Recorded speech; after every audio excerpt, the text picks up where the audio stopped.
Well, I think it's a good time to, get our plenary going. So, Quay, and good morning. Welcome, everyone, to the Joint Economic Development Initiative's Fall 2021 plenary on the 5% supporting Indigenous economy through procurement. For those of you who don't know me, my name is Stanley Barnaby, and I am the acting CEO of JEDI, and I will be your MC today. First, I'd like to welcome traditionalist Evan Sakobe, who will be leading us through an opening prayer. So at this time, I will pass it over to you, Evan.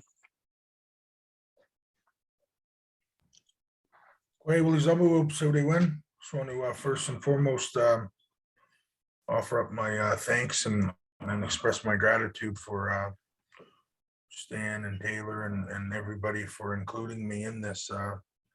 JEDI has been a big part of my growth and part of my life, and I am always appreciative of the help that they continue to do, not just in my personal growth through career, but also on this spiritual walk that I've been on. The spiritual walk has allowed me to see life through a totally different set of lenses. So I was just sharing that this morning with some of my colleagues because I knew I had to come here, and they asked me what JEDI was. I told them it was it's like Star Wars. but anyways, get your money nagajigo was it? So we'll leave when nagawals a welcome much to Bem Kiskok nagapsuri when nagapsuri gig. Chibanuk. We'll leave when nagawals a welcome much. Psuri gin Suzuk Squabas in Yoktug. Zawanesnok, so that will even chop Suri happy, Jesus, Nagap Suri Bill Squass, so they can Suzuk Squabas in Yoktug. Ski Osnok, the will even Nagos welcome to much to Suri Ski Big Nagaskino Sizuk. Edgy will even Chogachi Pspc Jinway Pizuno. Bataguasnok, so will even Nagos welcome to much. So they can Suzuk Squabas in Yoktug. Well, as welcome to much chop so they got chicken and magic. Chibanok, the Wabanagi, well, even chop so they Wazizuk, and also welcome to Nijanok. Young Delewas to Cusco, Madawas, Nagamagalab, John Evan Sakobe, New J.O. Ekbach, Nagasidan Sisk, John Nawalastaga, Wabanagi, no, Skijin, no. Bleed Hudman Elia, well, us the guy we ignore and bleed Hudman Sakobe now. I've asked all the ancestors from each direction to join us, and I give thanks for all life.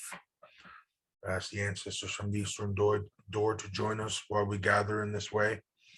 I've asked the ancestors from the southern direction and gave thanks for all the women and children to join us. I've offered up my thanks and gratitude to the Western Door and sent out prayers for our men and our young men. And I've given thanks for Gatchipas and Skijinaway Pizuno, that sacred medicine that each and every one of us carry. I've asked the ancestors from the northern direction to join us as well, to bring their medicine. I give thanks for the elderly ones in our community and our traditional elders who continue to carry on these beautiful teachings that allow men like myself and countless others the opportunity to find their original instructions and their original purpose. My spirit name translates to the porcupine runs towards me. I also carry the name of the caribou, and I introduce myself in that way for that's the name that the ancestors know me as. The porcupine has been a great friend of mine for he uses them quills to help me navigate. So at what times, it can be a very tough world, a world that kind of takes control of our spirit. So the porcupine helps me to deflect all of that stuff and allows me the opportunity to find my places where I need to go to heal. The caribou always reminds me of a purpose, of a great purpose that each and every one of us carry as Skijinua, to continue to carry our beautiful language, to continue to carry our beautiful medicines, our songs, our ceremonies, but to really continue to to live in a sacred way, honoring those 7 sacred directions, trying our best to live in a good way. So I've lit some Woolly Mahuskil. Woolly Mahuskil, and in our language that just translates to good smelling grass, because it is. And sweetgrass is a friendship medicine. It's a positive medicine. And that's what I send to each and every one of you through a virtual smudge here. So I'm sending you guys this good medicine, and if you have some, you burn it yourself, because it's certainly good for you. But I'd like to share, in this prayer, the sweetgrass traditionally was made with 21 strands of grass. And, everything that we do as Kijanua comes with great purpose. And that's how the teachings have been passed down. So the 21 strains of grass, the first 7 is to always remember our ancestors who have gone before us. Our great grandparents, our grandparents, and all the generations before us. We ultimately have to express gratitude and give thanks to our ancestors for being here today. So it always allows us to remember when. The next 7 of the 21 is again those 7 sacred teachings that we should all at least strive to uphold. 7 sacred teachings. The next 7 of the 21 is what are we leaving for our future generations? What are our roles do we play after we leave our jobs? Because really, that's the important stuff, right? What type of impression do we want to leave on the people that we hold near and dear to our heart? How do we want to be remembered? If we think of people that are no longer in our lives, we think of the type of people they were. And that's what we do when we honor our ancestors. We think of the people that had influence on our lives. What types of influences do we want to leave for the next 7 generations? That's always a never reminder when I think of sweetgrass. The braid is divided into 3 parts when you make a braid. And that's to always come back to self, because we need to be healthy and strong. So our mind, body, and spirit, and to always work on that stuff.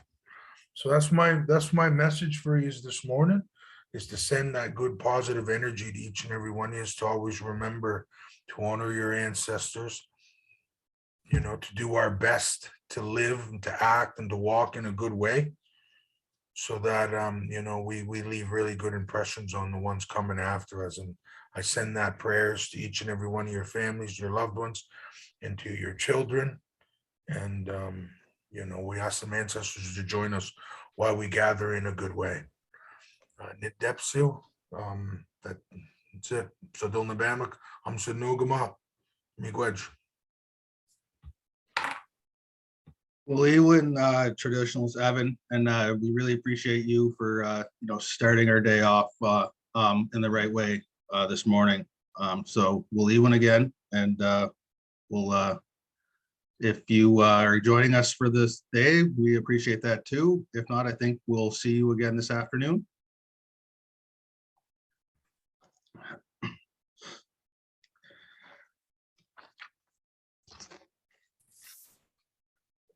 Before we get started, I'd like to acknowledge that the JEDI office is located in the traditional unceded territory of the Wolastoqey people. This territory and all of New Brunswick are covered by the treaties of peace and friendship, which Wolastoqey, Mi'kmaq, and Passamaquoddy peoples first signed with the British Crown in 1725. The treaties did not deal with the surrender of lands and resources, but in fact recognized Wolastoqey, Mi'kmaq, and Passamaquoddy title and established the rules for what was to be an ongoing relationship between nations.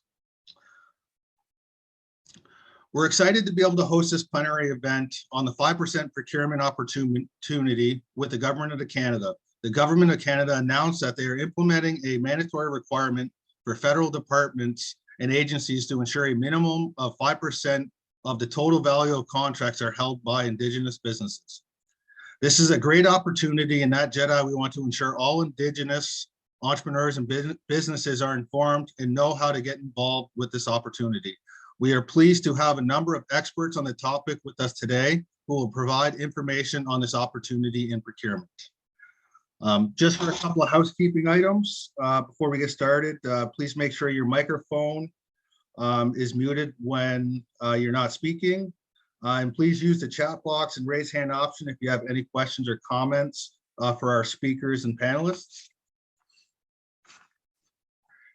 If you'd like to connect or network with anyone here today, we will be opening rooms at the end of the day for networking. If you want to network at one of the breaks, please reach out to our team and we will set that up for you. And lastly, if you're having technical problems, please reach out to Kayla Johnson or Lori Nash, our communication team. Now let's talk about the breakdown for the day. To start things off this morning, we have our keynote speaker, Tabitha Bull, the CEO of the Canadian Council for Aboriginal Business, also known as CCAB. Tabitha will introduce the 5% procurement opportunity with the Government of Canada and share how the 5% will benefit Indigenous economies and communities. Tabitha is also going to be joined by Philip Desharim, the VP of Procurement with CCAB, and will join Tabitha to talk more about different levels of Indigenous suppliers. We will have two panels today as well. The first panel will provide an overview of the opportunity, who qualifies to bid on procurement contracts and upcoming projects people can bid on. The second panel will focus on how to prepare for the bidding process, what to expect when bidding, and introduce the CANDO database for procurement opportunities. After our panels, we have 3 breakout sessions that participants can choose from. The first breakout session is preparing your small business or startup for government contracts with David Aku of Aku's Consulting. The second breakout room session will be participating in the bidding process with Danny Arsenal of the Procurement Assistant Canada. Our third breakout session is the New Brunswick Procurement Opportunities Indigenous Suppliers Guide with Joni Bradshaw. We would like to thank all of our speakers for joining us today. They have taken time out of their busy schedules and we really appreciate that they can be here to share their knowledge. On behalf of the JEDI Board of Directors and staff of JEDI, I would like to thank our funders, the Government of Canada and the Government of New Brunswick. I would also like to thank all the chiefs and their councils in the Woodstickway, Mi'kmaq, and Passamaquoddy territory who support JEDI and our initiatives. We all work together for the benefit of Indigenous peoples in New Brunswick. Finally, JEDI would like to thank all of you for joining us today. We have a couple of great door prizes to give out throughout the day. Plus, I know that the sessions will be very informative. We hope that you can stay for the whole day, but you have to pop off. To be sure to rejoin when you can. Wiliwin, Wilawin, Mercy, thank you.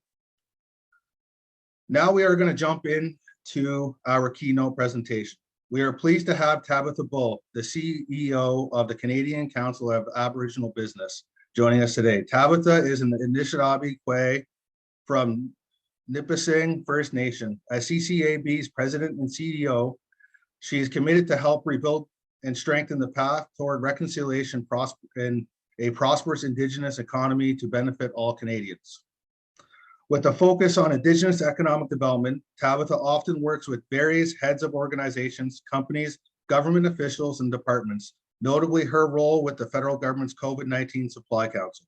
She serves the Indigenous community through her commitment, duty, and support of Indigenous business and the economy. Joining Tabitha today is Philip Desharim. Philip is currently the Vice President of Entrepreneurship and Procurement at the Canadian Council for Aboriginal Business. Philip is also a proud Métis with all 8 of his great-grandparents attached to the Métis script applications and is a member of the Manitoba Métis Federation. In his role with CCAB, he is responsible for leading supply chain, CCAB's Aboriginal procurement strategy, and the tools and financing for Aboriginal business program. Thank you for both of you for joining us, and now I'll pass it over to you, Tabitha. Morning. Thank you, Stanley.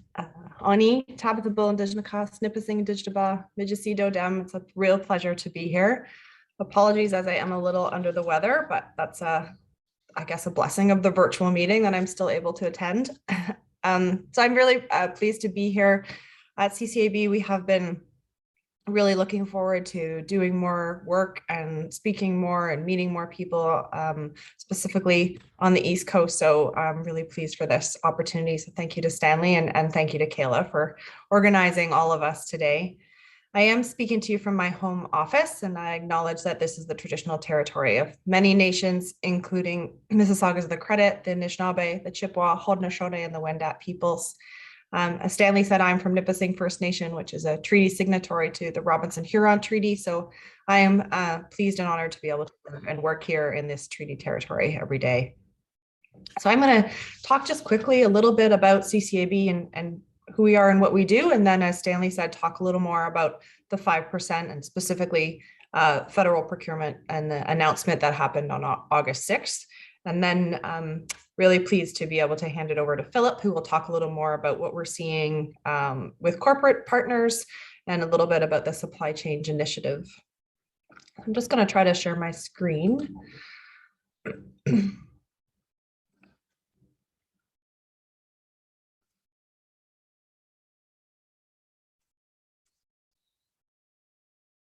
So,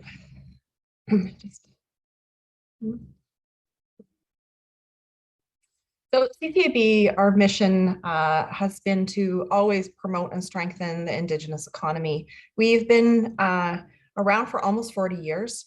Originally, we were established to really bring together Indigenous and non-Indigenous businesses through networking events, through ensuring that we can support Indigenous entrepreneurs. And some of the programs back 38 years ago were really on supporting young entrepreneurs and mentorship. And our mission has still stayed the same, but our programs continue to change. We all know that Indigenous people are the fastest growing population in Canada, and we're seeing Indigenous businesses being created at 9 times the rate of non-Indigenous businesses in Canada. According to the 2016 census, and if we look also to economic development corporations, we know there are nearly 63,000 Indigenous businesses across this country in every sector and every size and every region. The latest number, and I know this number we need to relook at again, this is from the 2016 census data, but showed that Indigenous population annually contributes $32 billion to Canada's GDP. And if you're not familiar with Indigenomics by Carol Ann Hilton, it's a movement to say that we understand that we can, as Indigenous people, contribute $100 billion. So that's where we're looking towards. Our work at CCAB is informed by the research that we do. So about 1/3 of our organization focuses on research, and that research has informed a number of our different programs. We talk often about the access to financing and the need for access to financing for Indigenous business. But I think a big part of this and goes hand in hand with this is access to networks.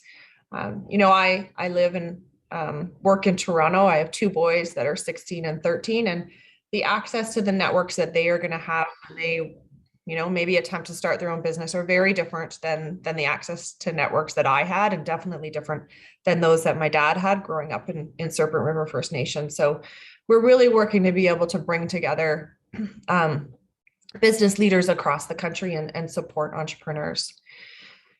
We also have a number of events and awards across the country, really celebrating Indigenous entrepreneurs and leaders. And we're looking forward to having an event in Halifax this year so that we can gather together. We do a lot of work on public policy, and a lot of that has informed the work that I'll speak about today on the 5% procurement. As Philip said, we also have a number of tools for Indigenous business that are supported by a number of our corporate members. And those tools might be things like supporting building a business plan, supporting an e-commerce store. And those, again, are based on the research and needs that we hear from our business. And then I'll just talk quickly about a program that we have called Progressive Aboriginal Relations.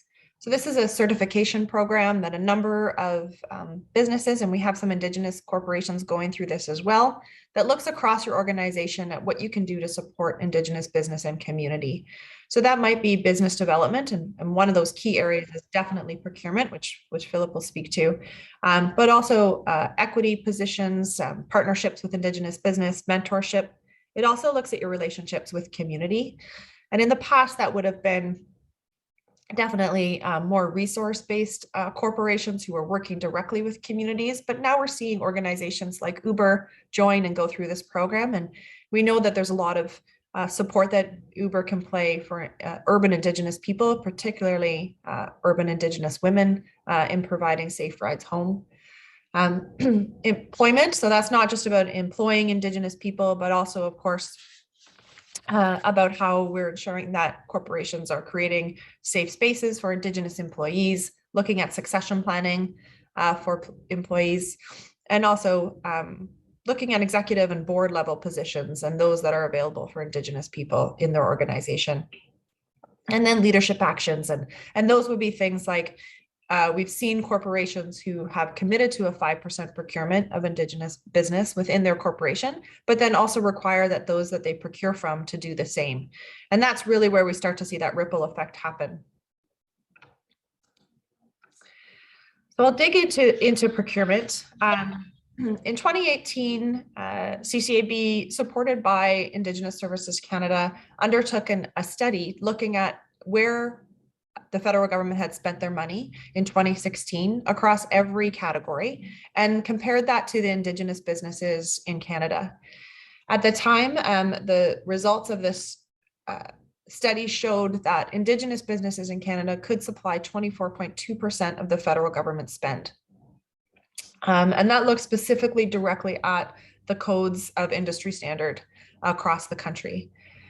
To date, we know that the federal government has not spent more than 1% of their spend from Indigenous business. So this report went a long way to really showing government that not only was the capacity there from Indigenous business, but we could actually expect that the government would surpass that in every area. So a few of those key findings is that we could definitely surpass of 84 of the 92 categories that the government spends in.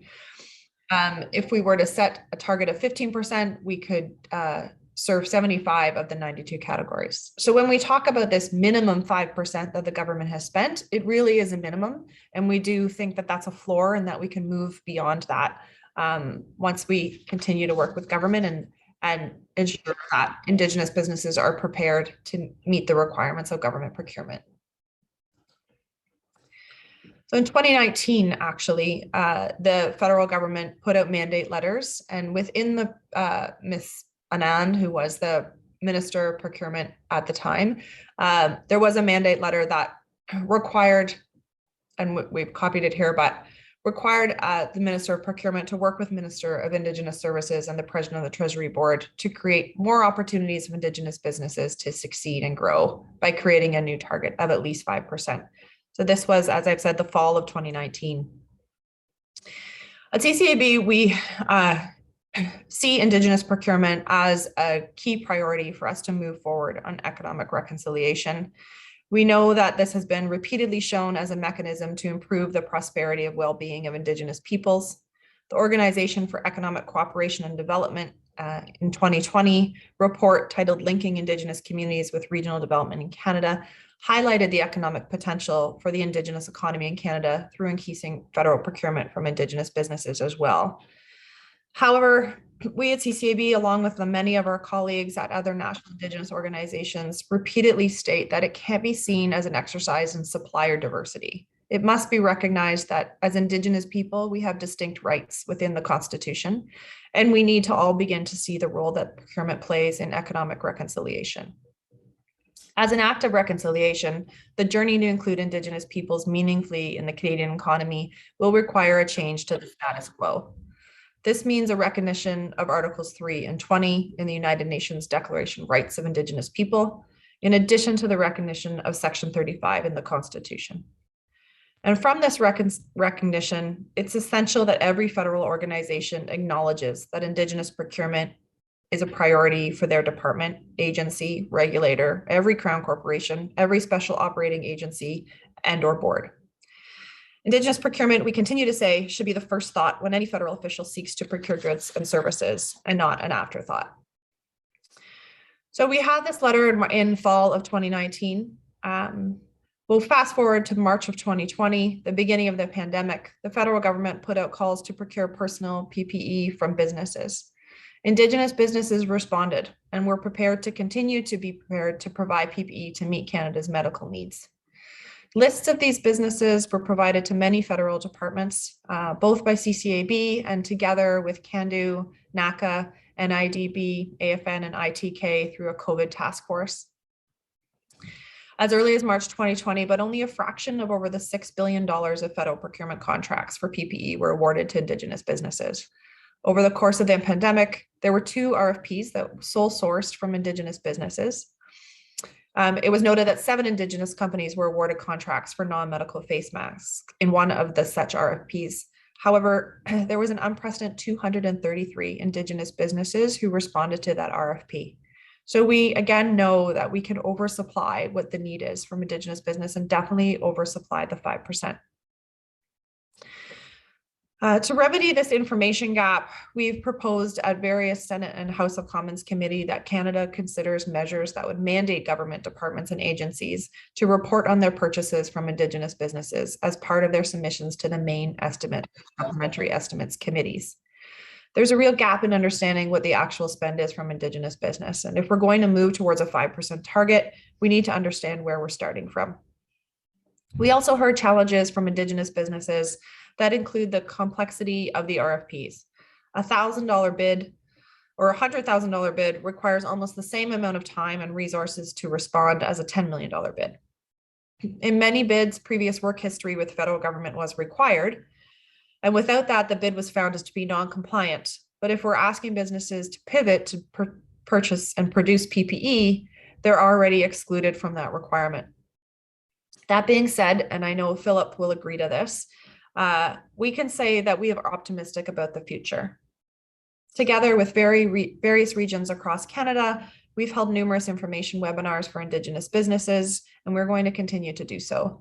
This collaboration that we're seeing with the federal government helps Indigenous business navigate the complexities of responding to federal bids, and is one of the ways that we'll continue to work to support the mandate of achieving a minimum of 5% Indigenous target.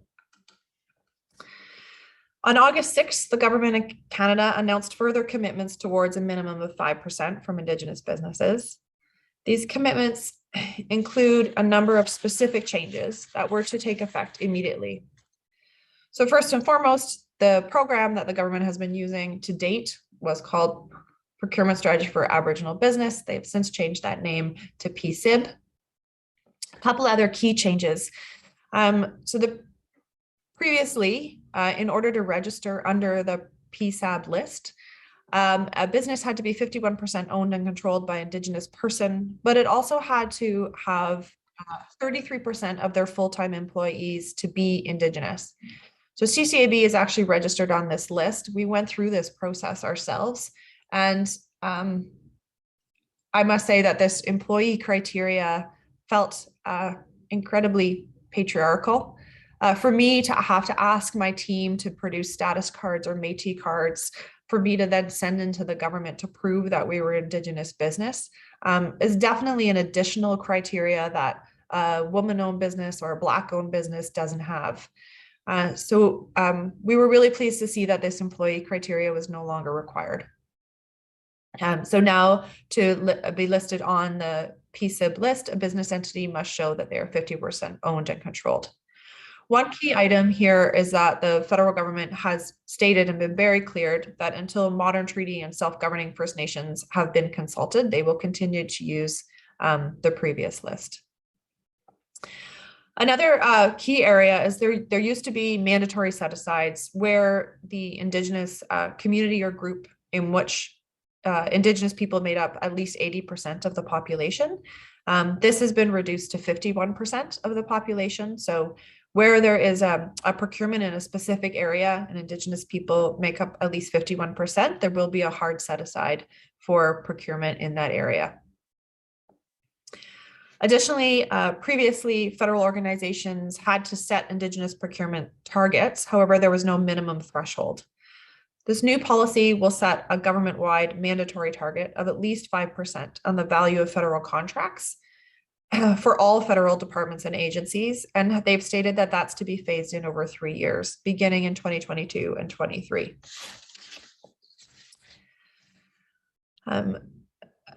Another is about developing a reporting framework. So as we discussed, it's very hard at this moment to understand exactly how much the government is spending from Indigenous businesses. Currently, the departments and agencies report quarterly on each contract that's awarded to a business registered in the Federal Indigenous Business Directory for contracts over $10,000. So this existing reporting process will be modified for federal organizations to report on the broadened definition of Indigenous business, so without the employee numbers. And it will be through an open government portal. So still some work to do to understand exactly how this is going to be reported. And we've continued to make recommendations together with our colleagues at NACA and IDB and CANDO. And lastly is the development of mandatory training. So previously, training was done on a voluntary basis by procurement officers. And through this announcement, the federal government has announced to develop mandatory training for federal procurement community on modern treaty and self-government agreement implementation and their procurement obligations, and also to ensure that the training is integrated to regular curriculum. They've also are moving forward on enhanced Indigenous cultural awareness training. And this is something that we find is extremely important, particularly that procurement officers in every organization across government and every agency and Crown Corporation are thinking first, as we've said, about where are the Indigenous businesses in this procurement? Does my procurement program ensure that there aren't inherent biases that would eliminate Indigenous businesses from being able to participate and being able to be successful in the RFPs? In addition to this, the government also announced an investment of $35.2 million over 5 years to modernize the existing procurement strategy for Indigenous businesses and to provide First Nation, Inuit, and Métis partners like JEDI, like Indigenous businesses, with support to increase the capacity of Indigenous-owned businesses to be able to compete and receive more federal procurement contracts. So in our discussions to date, that amount of money and how that's going to be available to apply for in order for us to continue to support Indigenous businesses and building capacity is still yet to be determined. But I would encourage JEDI and any others who have programs available that would be able to support building that capacity and supporting Indigenous businesses and in readying for RFPs and contracts to look to the budget and to ISC and Pspc for that available funding. So together with, as I've said, together with our colleagues at CANDO, NACA, NIDB, AFN, we've been working on with a working group with Pspc, Procurement, the Ministry of Procurement, Ministry of Indigenous Services Canada, and the Treasury Board on how we move forward towards getting to the 5%. We've been working on a number of different things, one being an Indigenous business definition and one that we can all agree to. So we have a draft paper that we'll be bringing out for engagement and feedback from Indigenous businesses and partners across the country. We've also been looking, at one of these things was is it 5% of contracts or 5% of value of the contracts? And we've landed on the 5% value, and happy to see that's moving forward with this most recent announcement. But we have a couple of other key recommendations and work that's still needed for us to move towards the 5%. So one of those first is we need to ensure that the program with the 5% respects Indigenous sovereignty and Crown obligations. And that's that Indigenous governments and governing bodies are the final authority concerning the recognition of Indigenous businesses within their territory and community. So regardless of the definition that's arrived at, we need to ensure that there's a recognition for Indigenous governments to recognize their definition above all else. And also that no federal procurement policy or action can supersede a federal modern treaty, a land claim, or a national settlement procurement obligations required within. The other, and I've talked about this a little already, is the definition. So we need to ensure that we have a clear and universal certification process for Indigenous business. And this is equally important when we're looking at corporate procurement from Indigenous business as well. And I'm sure Philip will talk a little bit about this, but corporations are really setting targets of 5% of a minimum as well towards purchasing from Indigenous business. And we need to ensure that those businesses are certified, are owned by Indigenous people, and that Indigenous people are benefiting from them. So, we do see Indigenous gilding or, businesses that seem to be a shell organization, and Indigenous people aren't really benefiting from them. And we have some work to do to ensure that that we have a certification process that weeds that out, without creating additional criteria or burden on Indigenous business. So that's some work that we have to do in establishing that clear universal certification process. The other is clear and meaningful incentives for federal officials. So we talked a little bit about that. There is a requirement in this announcement, but what that's going to look like is still to be determined. Our recommendation is that there will be yearly targets established for every federal organization, stepping up into the 5% minimum. So 1 in 2021, 2022, 3% the following fiscal year, and 5% the following fiscal year. We've also recommended that there be an inclusion of smart Indigenous procurement targets, and that those be attached to the performance management plans of every federal executive within government, to ensure that those targets are tied to the executive performance awards that they receive. Amendment to federal procurement policies and practices. Some things we're definitely looking for here is to ensure, as I said, that Indigenous businesses are not placed in a position of disadvantage, to protect Indigenous businesses from criteria that's not a requirement of non-Indigenous business, like the employee requirement that used to exist. You know, it's definitely more efficient for hundreds of federal procurement officers to amend their ways of doing business than it is for tens of thousands of Indigenous businesses. So we need to look at ways that we can amend federal procurement policies to be more nimble, to ensure that we're allowing that first connection of Indigenous business to supply to the government. So it's more definitely easier to get the next RFP if you get your foot in the door, so to speak. And then on reporting, so frequent and open reporting of Indigenous procurement data sets. As I've said, you know, federal Indigenous procurement outcomes cannot be improved unless they can be quantifiably and frequently measured. We've recommended that the federal government commit to publishing Indigenous procurement data assets on a quarterly basis, and that they do that through the Mains and Supplementary Estimates Committee, which already exists, and federal agencies already have to report against that. And then, of course, ensuring Indigenous businesses are prepared to respond. And this is where, you know, sessions like today come in, the work that JEDI does with Indigenous businesses comes in, the work that we do. We need to ensure that we're well-resourced, and that we're resourced in the meantime to support those Indigenous businesses to respond to RFPs that already exist within the government. We can't wait until the changes are all put in place that were announced on August 6th. We need to be ensuring that we're building capacity within our organizations and within businesses. And lastly is continuous collaborative effort in the meantime. So as I've said, we are working at CCAB together with colleagues across the country and with both corporate sector and Indigenous businesses, and with organizations like JEDI. And it's extremely important that we continue to do this in a collaborative effort together, and that, you know, our voices together at federal committees and working with government are much stronger and louder than they are alone. So with that, I'm really pleased to be able to share with you today. I'm happy to answer any questions, but we can hand it over to Philip, and then if there's questions for the both of us, we're here to support and help in any way. Chimigwech. Thanks, Tabitha, and good morning, everyone. It is really great to be here. Much like Tabitha, I am from the city of Toronto as well, and I do recognize the lands that Tabitha mentioned earlier.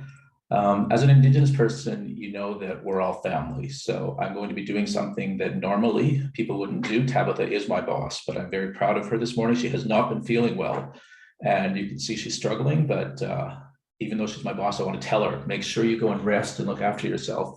We do need you here. So again, thank you. And so I am also going to share my screen. I'm going to talk a little bit about supply chain, which is one of the programs that I oversee at CCAB. It's our Indigenous procurement strategy. So here we go.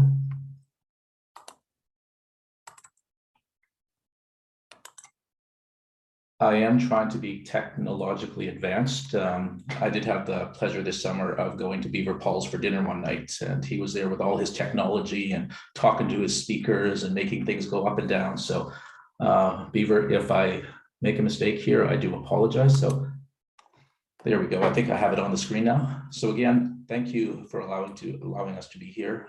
It was great to hear what Tabitha had to share. I'm going to go off a little bit from federal procurement. I'm going to talk a little bit about sort of corporate procurement as well. So supply chains, again, is an Indigenous procurement strategy that we came up with. It was started in 2018 at our Toronto Galas where we did our official launch. So we have trademarked supply chains as well. We did a play on supply chains. By utilizing supply chains, we can increase opportunities and the Indigenous economy. So we said supply chains can supply change. Now, supply chain had a number of different pillars. We have 5 of them. I'm going to go into 3 of them a little bit more in my presentation. But the first one is the Aboriginal Procurement Champions. We have an Aboriginal Procurement Campaign, certified Aboriginal businesses, which Tabitha talked a little bit about as well. We do have the Aboriginal Procurement Marketplace that we've partnered with Tealbook, who is part of the supercluster, AI supercluster, of which CCAB is also a member, and then Indigenous Procurement Best Practices. The first pillar of supply chain is our Aboriginal Procurement Champions. So what we did is we went out to our corporate members asking them, would you join us in making a commitment to try utilizing Indigenous businesses within your supply chains, either directly or indirectly, as well as promoting utilizing Indigenous businesses to your peer groups or your prime vendors. Just going through, I've seen a couple of comments and I've seen a couple of people here. So this is the first sheet. We have 2 sheets of these. We currently have 97 corporations, Indigenous businesses, universities. We have the City of Toronto that have also joined us. It is good to see that Jeff Provost from Bird Construction is on the call today, as well as Alexandra Byron from Deloitte, who are both Aboriginal Procurement Champions. So each one of these champions has made the commitment to utilize more Indigenous businesses. We host a number of different events, and I think things like this, what JEDI does, are really great. This really helps to have our Indigenous businesses meet the procurement people, meet these corporations, and be able to share with them what their capabilities are, learn what it takes to be a supplier to these corporations. And again, this is something that we keep doing throughout the years. Prior to COVID, we used to have 8 of them. We had an event in Halifax in November 2019, which was a really good event. However, we did hit a really big storm, so it took me 3 hours to go from Dartmouth to the airport that night. So anyone that's in the Atlantic Canada knows that's normally a 20-minute drive, I think, or something. So we did have a bit of a trouble having our participants there, but those that were there really found great engagement. So that is really important, and I think JEDI does a really good job of that, because the more people you get to know, the more your network builds, and the more you can share what your capabilities, what your opportunities are. And it also helps when corporations are looking, so that if you don't do what they're looking for, quite often we know someone else that's there. So I think we have to work together and promote all of our businesses. So here's the other slides of the Aboriginal businesses. We do have 9 of these corporations are Indigenous businesses, which again, I think really speaks to the volume of the program. And it shows corporate Canada and the rest of Canada that Indigenous businesses are also hiring goods and services from Indigenous businesses. When you look at some of our big players, they spend 40 or 50% of their spend is with Indigenous businesses. And this really helps to increase the capacity. One of the things that we talk a lot to our businesses are, everyone when they start a business really wants to go to the top, but I think we really have to ensure that we know where we fit in the supply chain. You may be more suited to service someone that's a smaller business. Everyone buys goods or services, so I think we need to learn that. And one of the things that happens quite often is businesses will say, you know what, I can do it all. But as you progress in the supply chain journey, you realize that quite often when someone hears a company that says they can do it all, it's a bit of a red flag, because they think, okay, well, what are you the expert in? So again, I think JEDI has some great programming. There's some great mentors that I've seen on the line as well that will help businesses. And I think that's what we really need to do, is learn from each other. There's, I see Victoria Labillois is on the call. I'm sure everyone on here knows who she is. She's a great asset. She'll probably call me out for saying that she's someone to approach, because she is very helpful. And those of you who know, she does literacy training as well with Indigenous peoples and businesses. That's another thing that we really lack sometimes, is the financial strength with these businesses. So it is really great to be here. I have spent a lot of time in Atlantic Canada and getting to know the people, getting to know the groups. I've seen Matthew was on here as well, Matthew Johnson, so I've worked with him a little bit over the years. Tabitha did talk about the certified Aboriginal businesses, and I know that there's been a couple of comments on that. It is a bit of a touchy situation. We have a program at CCAB called the Certified Aboriginal Business, and within that program, we do certify. So a business member that identifies as Indigenous can join us as an ABM. For the certification to get the designation, they do require documentation that has to be shared with our membership team. And that documentation shows that the 51% ownership and control is held by Indigenous peoples. So if an incorporated company joins us, we look at their articles of incorporation, their shareholders register. By looking at the articles of incorporation, you can see what rights and privileges each levels of shares have. And then you go to the shareholder register and say, okay, well, yes, that majority, 51% or more of that majority is owned by an Indigenous person or persons. And we look at those documentations. We have been following the Government of Canada guidelines right now on Indigenous peoples. So we look at if your status or if you're Métis or Inuit, you have those cards. We also have other groups that the federal government has identified, but Tabitha did mention, and I know that there are a lot of talks going on about, as Indigenous people, we identify who the Indigenous people are. With CCAB, we never go into areas where there are agreements currently in place. So if a corporation or the government has an agreement with a community, that community is the one that identifies those businesses. So we don't do those. The ones that we certify quite often are businesses that are looking to get outside of their community or looking to expand their business and maybe go into the corporate world, which this is something that they look at. Through the research that we have done, corporations have said that they do want to ensure that businesses are Indigenous businesses when they buy the goods and services for. And I think this is really gaining traction here in Canada, that there are people that are taking advantage of us. I've been around for a long time, and growing up, no one would have said they were Indigenous if they didn't have to, if you could get away from it. So I used to always take everyone at face value, saying, like, if you're going to say you're Indigenous, why would you say that? Because there's been so many issues. Like, I come from Saskatchewan, which is unfortunately has been a very racist province. So when I'd see people that would say they're Indigenous, I would think, okay, well, they are that. But unfortunately, there are people that are taking advantage of that, and we have to make sure that we can make a stop to that. So again, Indigenous people are the ones that have to identify who the Indigenous businesses are. Another one of our pillars to supply chain is our Aboriginal procurement marketplace. Again, this is a marketplace. It's a gated community currently that we partnered with Tealbook. And within this gated community, it only has a certified Aboriginal businesses. So we have a little over 900 businesses in that marketplace right now. And then it also has the 97 Aboriginal procurement champions that we have in there. One of the requirements of being an Aboriginal procurement champion is providing us with a contact person. So many times when businesses are looking to become a vendor to a big corporation, if you go to a website, it's going to be info@abc.com, or it's going to be a generic email, and there isn't a lot of engagement. So within the marketplace, you can go into an area. So if you look at any of these corporations, you would see who the contact people are, and you can reach out to them. What we really want to do is ensure that there is some engagement between our Aboriginal business, our Indigenous businesses, and corporate Canada and our champions, so that if a business thinks they can provide a goods or service to a company, they want to dialogue with that company. If that company doesn't have a contract available at that time, it's better that they know this so that they don't keep going back and forth and getting frustrated. So the more engagement that we have between buying entities and our Indigenous businesses will really make a difference. Now, this is Beaver. I'm hoping I'm going to be able to impress you, because I am going to try and get onto the marketplace right now. So I know that Kayla and I were trying to do this earlier. So I'm going to try and come back onto another area. I can hear Victoria Labidois laughing in the background right now too. So do you see the marketplace? Okay, good. So the marketplace is almost like an enhanced LinkedIn feature. You have the suppliers, which again, here you would have the suppliers. So we currently have 913 certified Aboriginal businesses that are in the marketplace.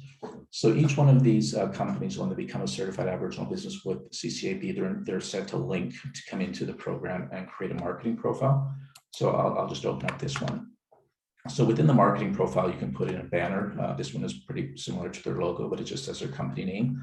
And then just a really quick synopsis of what their business is. So this is an industrial general contractor in Saskatchewan. You put your website, your logo, and then you put about us. So this is where you would say what your capabilities are, what your business is. You also have the option of uploading a PowerPoint or a slide deck or a presentation on that. And then anyone that comes in here can actually download this. So if buyers come in and they say, okay, you know, oh, there's a lot of information there, but I want to be able to share it. So they can download that document and save it for the business. Our Indigenous businesses also can come in and fill out the information, the number of employees, the years that they're founded, and their NAICS codes. NAICS codes are something that we're hearing a little bit more from different buying agencies, but it is a very complex situation for procurement. Every corporation, even every different level of government, sort of seems to have different platforms or different ways in which they search. The NAICS codes are one of them, but the NAICS codes can be quite difficult. You can go down to 6 codes, and a lot of businesses don't know where they fit in that. So you'll see only 2. So if you had 23, you know that's construction. So that's an area that you can put in. We also look at, you can put your customers. So STC Industrial has said that their customers include Nutrien, Transgas, K&S Potash.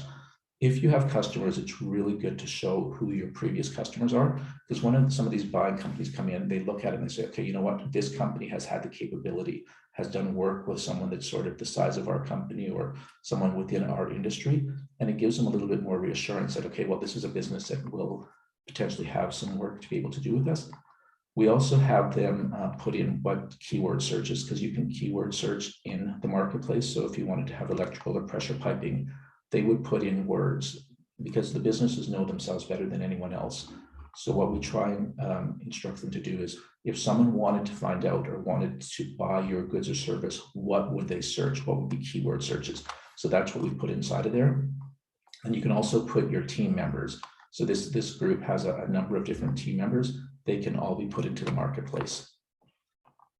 And again, within the marketplace, when you do the suppliers and you search them, you can search by location. So you can go into here and then go into Canada and search by provinces. In Alberta, like there's 341 certified Aboriginal businesses that we have. And then you can actually go down by city and search that way. Another feature of the marketplace is the newsfeed. So again, this is sort of similar to the LinkedIn. Currently, one of my staff members goes in every day to Buy and Sell Canada and looks to see what set-asides there are. So these set-asides are posted on here so that Indigenous businesses know.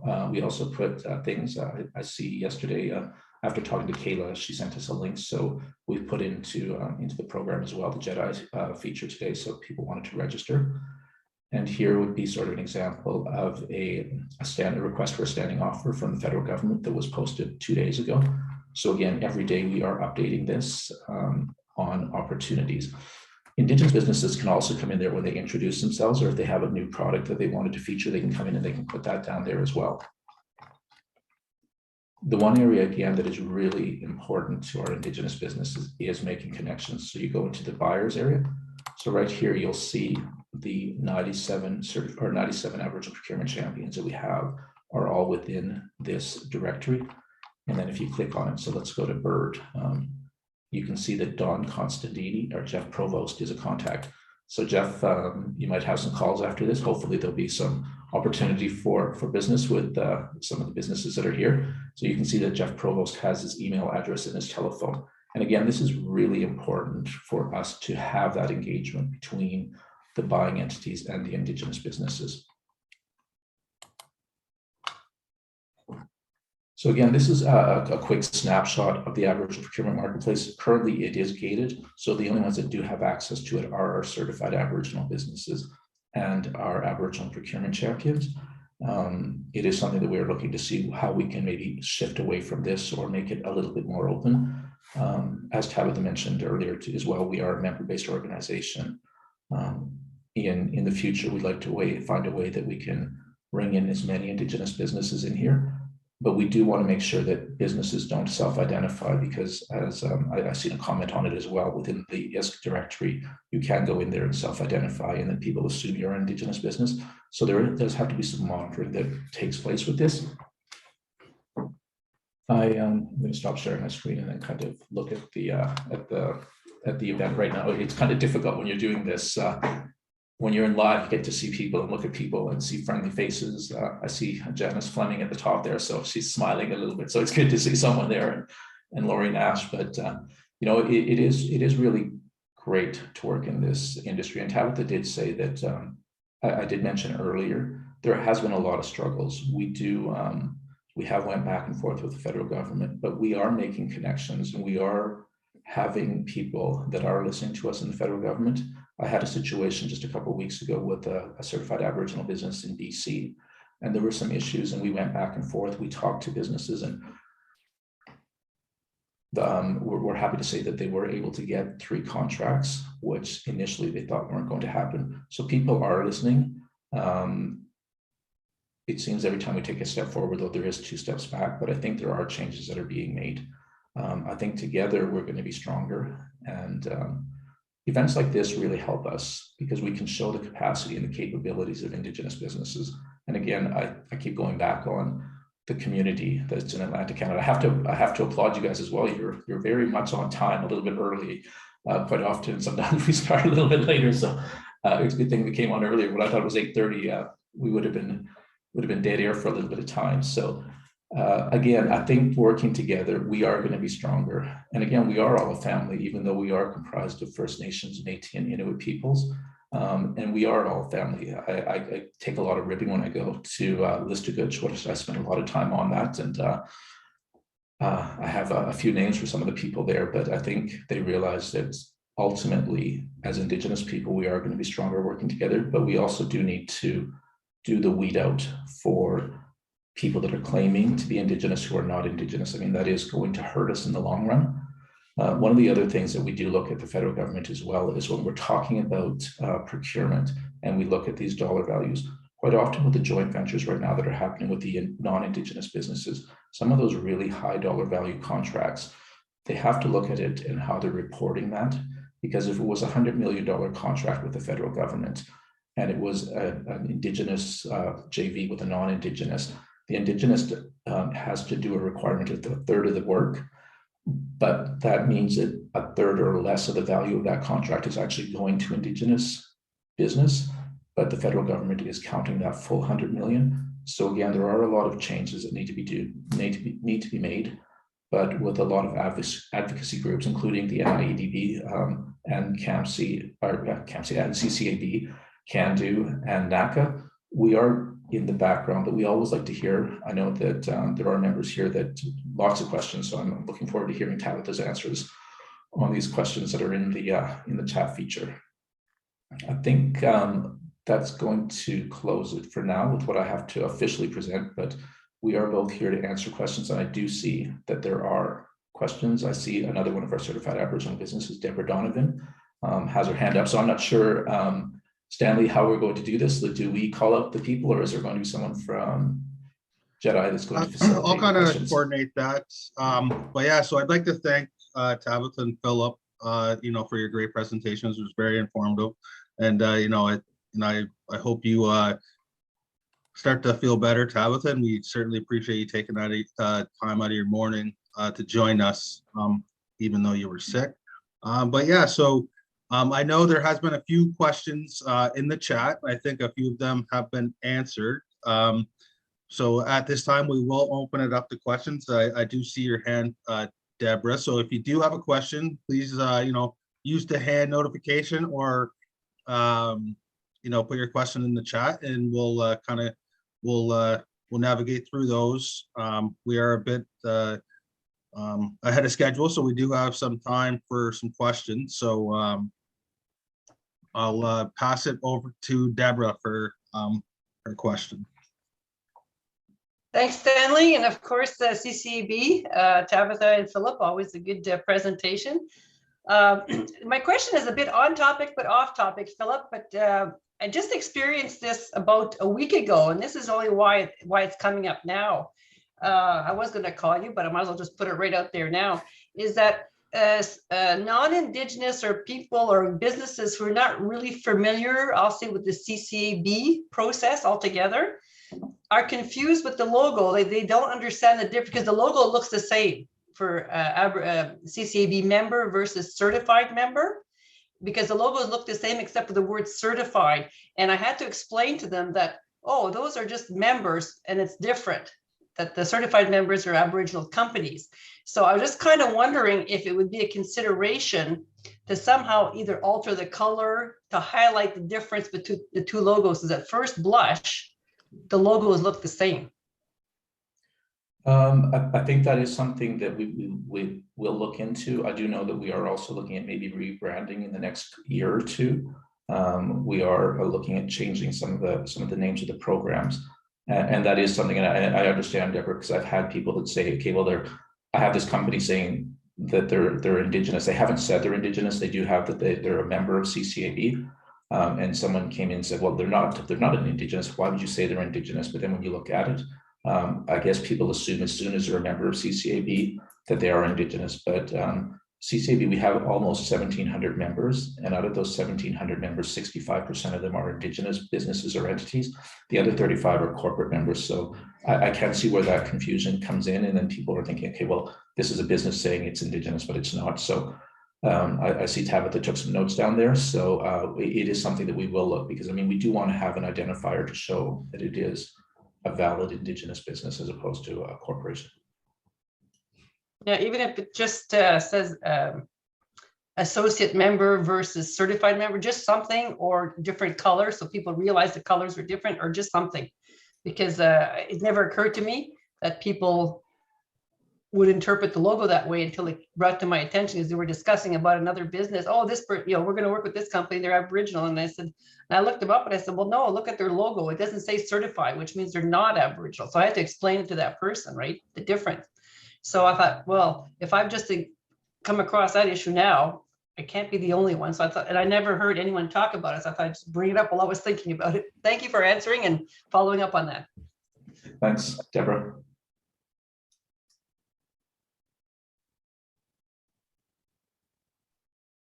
There was a question in the chat. And Tabitha did answer it, but I just want to kind of put it out there for everyone. The question is, does CCAB's business marketplace connect to the business directory that the government of Canada has? And Tabitha responded that the current marketplace does not connect to the government of Canada, but CCAB is working with the other national organizations to create a similar platform that the Indigenous led in the government will use. But yeah, so is there, does anyone have any other questions for Tabitha and Philip? There was, Stanley, there was a question, a couple questions about the 51% and how that was determined. So the government uses a system, a mapping system called ATRIS, which is based on community membership from Indigenous populations. And then they also consult the census data as well. So that I've asked if there is like a public map that can be shared or can be considered. And I'll, if I get an answer on that, I'll send it through to you, Stanley, and you can share.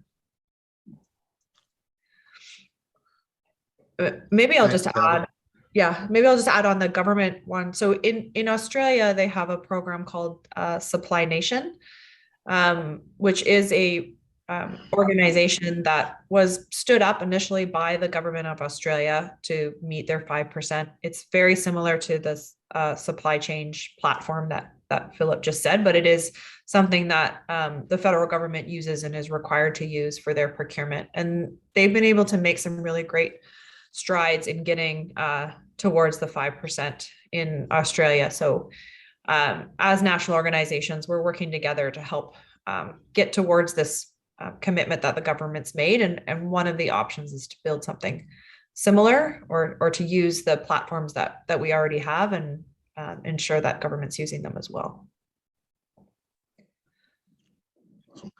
Thank you, Teba. I do see that Victoria has a question. So we'll pass it over to you, Victoria. Thanks, Dan. And thank you very much, Tabitha and Philip, for your presentation today. Always a pleasure to listen, and thank you for your continued work in this area. So I want to give a bit of context why I raised the question about the map to demonstrate the area where the new PSIP criteria would apply. So they're saying at least 51% of the population in that area is Indigenous. That can serve as a barrier to us to having projects deemed as an Indigenous set aside in the first place. So as many of you know, I've been working on this area for many years. And I remember being told, I was lobbying at the time back in 2016 for my construction company. I was looking at some wharf work in Pspc throughout the Gaspé Peninsula, where there's plenty of wharves. And I was told straight out by one of their regional director generals that I'm never going to see an Indigenous set aside there because of this population criteria. So now it's been lowered from the original 80%, what it was in 2016, to 51%. But I think it's still going to serve to exclude us from areas where there is important work. And the reason I want to see this map is it's going to limit us to our communities, the reserves here. And we know that the Indigenous population in Atlantic Canada is not meeting a critical mass here as much as the Indigenous populations are out west. So this is going to be a further barrier. Yes, we have made progress, and I want to acknowledge that, but this could still serve as a significant barrier. And that's why I'm going down that avenue. So thank you for your initial answer on that, Tabitha, and I know we'll continue to work on it. Lali. I think, Victoria, with that one, it was just lowering it for the population so that for sure they'd be set as a set aside instead of it being 80%. So now it's mandatory that if it's 51%, but there is still the set asides where they will look to see if there is Indigenous capacity. So if they were able to identify I believe it's three Indigenous businesses, regardless of where the location is, that could bid on that, there's a possibility of having that as set aside. So that could be an area as well. Again, as the Indigenous economy grows and our businesses become more sophisticated and are able to perform these goods, if there are identifiable three businesses, regardless of where the location are, that could be deemed as a set aside and have that opportunity for you there. So again, if there had been three businesses maybe at the time, and I know that you've really worked a lot with the federal government, and I applaud you for the challenges. And I mean, you are leading, you are knocking down doors, but the more that we can identify and say, okay, well, there are businesses, there has been people that went through and said, okay, well, why was this not a set aside? And they've been able to identify. And there was one contract 2 years ago that was actually pulled because they were able to show that there would be three Indigenous businesses. So initially it wasn't a set aside, but it was pulled back and then reissued as a set aside. It's good to see you too.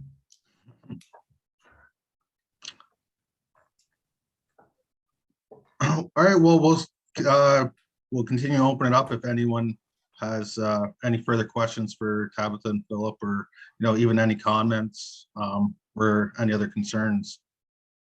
I have a question. So I know, and I can't remember, I think it might have been you, Tabitha, when you were sharing your slide, but there was a part where you were showing the different changes that were happening within the policy, the 5% policy, and the opportunity for Indigenous businesses, and how it's being continued to be adapted to fit the needs of Indigenous businesses and communities. How can we keep up to date with these policy changes, and where can we find this information?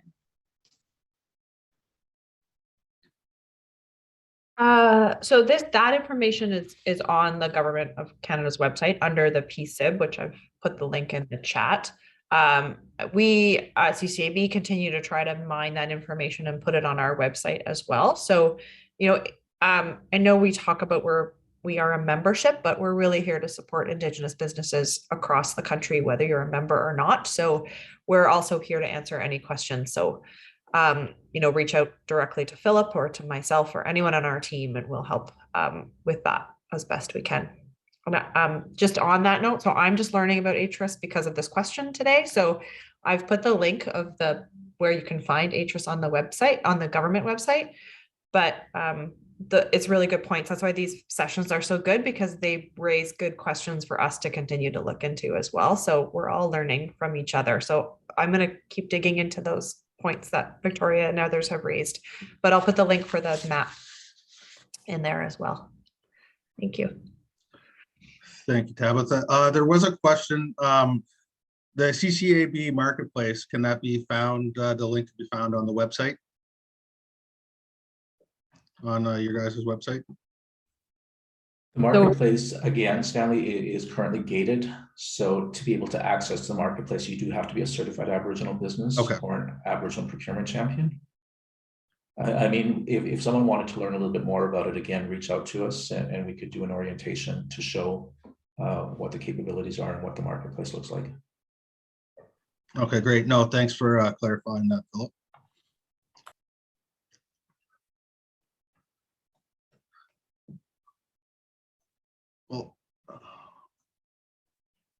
Well, at this time, I'm not, I'm not seeing any more questions. So, sorry, there was a question from Tyler in the chat recently. Okay. So the question is, I work for the credit union here in BC, and I'm just wondering how we can implement some of these programs and how staff could get training on them to support and educate local communities as a financial institution.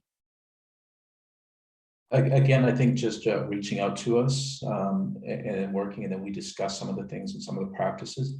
Again, there are corporations and there are businesses that are coming to us all the time, because you are looking, like even within the federal government, some of these big contracts, they are asking for Indigenous benefit plans, because the federal government does want to ensure that some of these bigger contracts that there is Indigenous inclusions as well on that. So we do have a number of financial institutions, and then we are working on having best practices. In June this year with Deloitte, we hosted an event with our champions. So some of these corporations are willing to share with other companies what they've done, what has worked for them, what hasn't worked for them. And that is another pillar within supply chain, just trying to bring together corporations to find out how they can ensure that each corporation has that. And again, the PAR program is another great avenue for this. I mean, you look at different things. I mean, we do talk a lot about procurement, but as Tabitha mentioned with employment, we do need to get our Indigenous people in all of these sectors and all these corporations working, and then we need them at not just entry level positions, but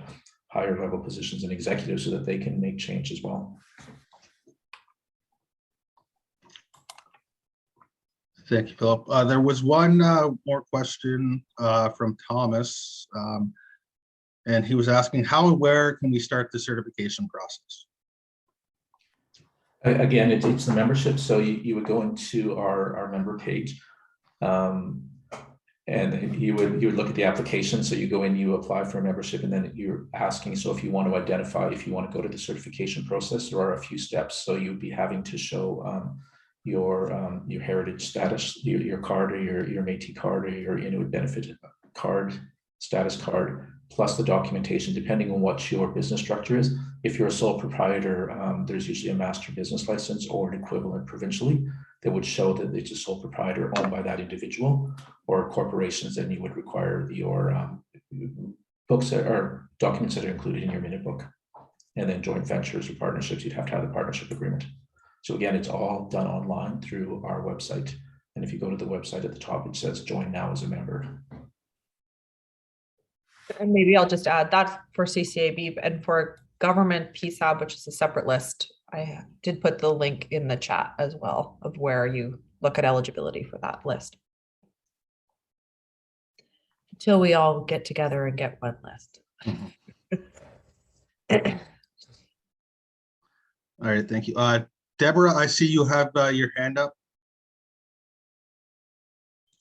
Yes, thank you. I just, something that just came to mind is that CCAB is doing a really good job, I think, of organizing the businesses, linking them with buyers, etc.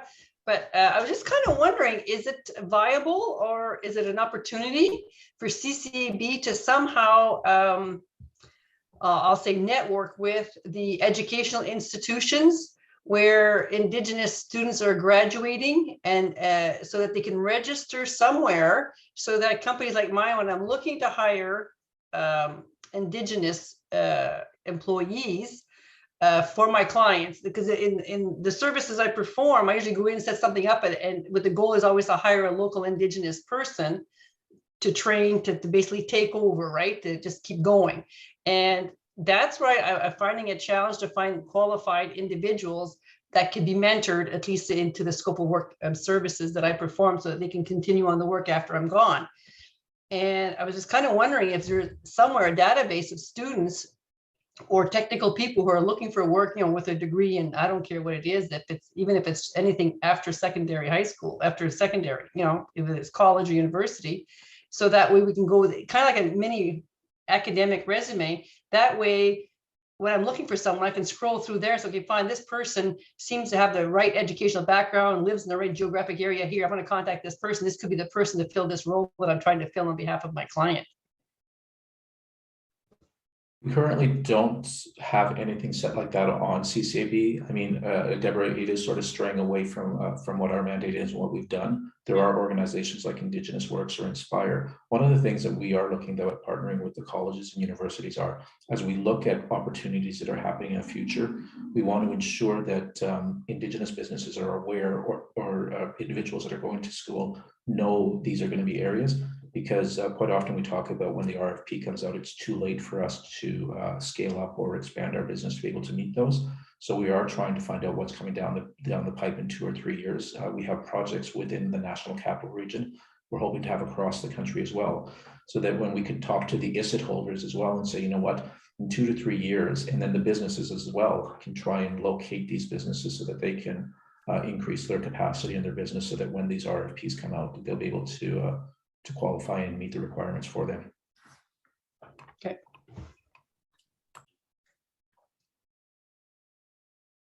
Thanks. And I guess I just want to add too, we are going to be having some presentations on some other databases that are being used for, government procurement. I think Tabitha mentioned that, they've been working with other national organizations like CANDO, NACA, and many of these organizations have their own databases and resources.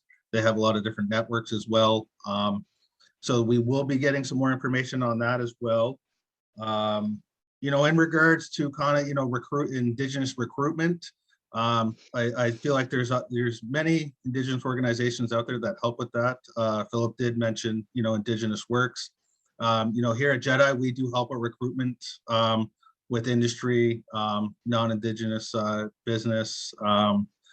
So there's a lot of resources out there for that recruitment as well.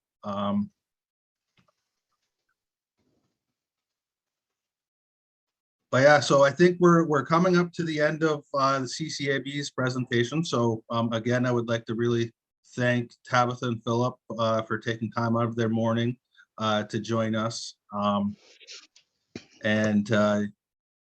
Yeah, so thanks again. We really appreciate it. I hope everyone has great. I hope Tabitha, I hope you start to feel better. And I hope thanks again. And so at this time, we will we'll move into our 15-minute break. We'll be a little bit more than 15 minutes. So we'll take a break and we'll reconvene at 10:45.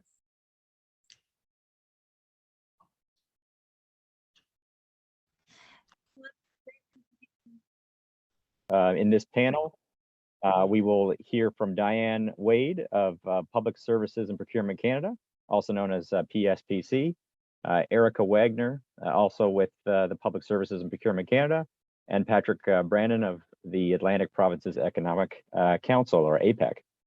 So our experts will cover topics such as the 5% procurement initiative and the opportunity for businesses and contractors, who qualifies to bid on procurement contracts with the Government of Canada, and we'll discuss upcoming projects and opportunities. There will also be a time for questions from attendees after the presentation. I'd like to now introduce our first 2 panelists. Diane Wade has spent the last 10 years of her career working with the Public Services of Procurement Canada. She's also spent the last 2 years with Indigenous and Northern Affairs Canada as manager of infrastructure and community planning before returning to Pspc in 2018 as regional director and client relationship management. She enjoys working and finds great satisfaction in being part of progress and opportunities to contribute to initiatives. Following Diane, we'll have Erica Wagner as our second panelist. Erica is a senior director with Public Services Procurement Services Canada for the Atlantic Science Enterprise Center project in Moncton. Erica moved to the East Coast almost 30 years ago to complete her studies in marine biology, followed by 20 years working with Pspc in the field of environmental management and sustainability development in Atlantic Canada. And prior to joining the Atlantic Science Enterprise Center team, Erica worked closely with Indigenous Service Canada, Parks Canada, Pspc in national and regional contexts related to project, property, and procurement priorities. So thank you to you both. We'll start with Diane. Over to you.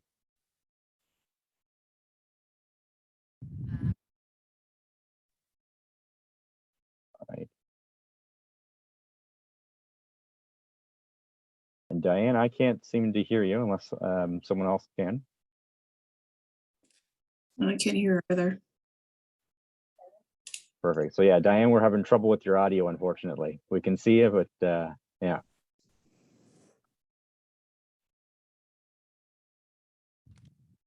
Oh, you try one more time? She said 1 second. All right, not yet. Can't hear you yet. No. All right. Is there yeah, when you joined the call, we could hear you fine, and now I'm practicing my lip reading. You may need to reset whichever audio is pulling from your computer. So there might be an option on your computer that says housekeeping. Yes. Is this okay? Yeah, there we go. Perfect.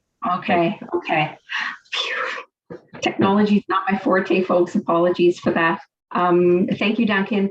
Quay, good morning, everyone. Really happy to be here in Moncton, New Brunswick, traditional unceded territory of the Mi'kmaq people. And I also want to acknowledge the Wetaskiwé and the Passamaquoddy peoples of New Brunswick as well. I just want to say this morning, Tabitha and Philip, just a phenomenal job. So much so that I think I can pretty much breeze through a couple of my slides because such great content there from the 5% perspective, and I don't want to be too repetitive. I'm really hoping that this is going to be the first of many conversations that we're able to have with you. I'm new to the procurement role, but not to Pspc. I've been in real property for the past many years, but it's exciting times. There's a bold agenda out there with the government, and we're seeing that procurement is being increasingly leveraged to support some of the broader government initiatives. Some of the key priorities in terms of procurement include substantial modernization, including policies, tools that we have, our electronic procurement system. So there's a lot going on there, and certainly diversifying the supplier base, which is very important for the inclusion and increased participation of Indigenous businesses. We've heard over some recent engagements the many barriers that Indigenous businesses have in participating in government, federal government opportunities. So I'm really looking forward to hearing today and over the course of down the road, I suppose, on an ongoing basis, how some of working through the opportunities might help overcome some of those barriers. Just to say too, before I really get going here and share my screen, that the deck that I'm going through, there's a more detailed one that I'll be giving to JEDIs for distribution to everyone, plus a one-pager that has a bit more information in detail on that. So I'm going to do the attempt at sharing my screen here, folks. You let me know if you can see this. Looking good? Yes, we can. Thanks. Okay, thank you. So I'm going to, now I'm stuck because I don't know how to move my slide. Oh, there we go. Okay, so a little bit about Pspc. Our regional office provides real property and procurement services and is supported by a number of internal and corporate parts of the organization. We have about 550 employees across the 4 provinces under PSPC, but separate organizations. We also have pay services, pension services, translation bureau.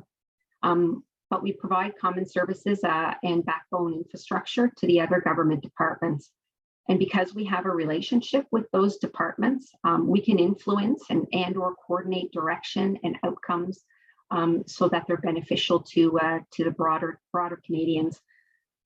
We endeavor to maintain those partnerships with other orders of government, with other government departments and organizations.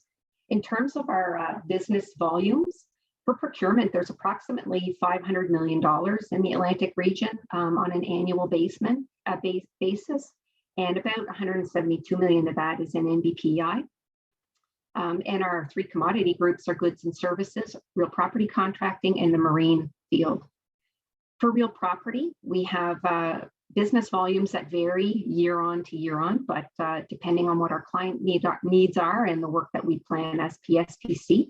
But right now, running at about $232 million in the region, about 79 million of that would be in the province of New Brunswick.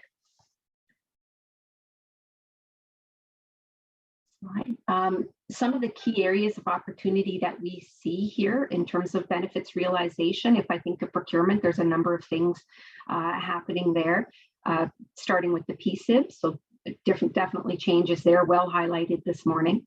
The minimum 5%, and I do say minimum 5%, that's not at all what we're trying to achieve here. It's beyond that. And I know based on some of the stats this morning that we're totally, it's there, it's available. Contracts awarded to Indigenous businesses. So it's 3-year implementation out to 2024. And there's aspects of the implementation that we're working on right now. Indigenous participation plans, another important piece for us. Pillars would be contracting, subcontracting, apprenticeships, training, employment. So diversifying the supplier base, so contracting, subcontracting, materials purchasing, studies, consulting services as well. And we need to work with partners to understand the capacity and overall interest in all aspects of our procurement. So there's definitely direct opportunity through the procurement processes or indirect opportunities through subcontracting and IPPs. In terms of real property, some of the opportunities, what that could look like would be jobs on the construction sites, project management, contracting, artwork, cultural space design, accommodation and portfolio management, and consultation as it relates to projects and disposals of property. In terms of recruitment, some of the work that we're doing, we definitely participate in some interdepartmental networks and initiatives focused on outreach and removing barriers. Hiring of Indigenous students, some initiatives afoot to develop the careers of Indigenous employees that we have, and overall increasing our Indigenous representation in our organization. Outreach and engagement, I mean, this is my thing here. I'm just stoked about potential opportunities here in terms of outreach to Indigenous businesses, opportunities to co-develop that approach, so that we can share what's coming up and that there's an awareness and helping the businesses build capacity and being prepared to take advantage of those opportunities. Okay, moving on. What we buy. So we have goods and services is one of our commodity groups, real property contracting and marine. We have seen an increase in Indigenous suppliers self-identifying in our registry. But I would say not enough and still minimal there in many ways.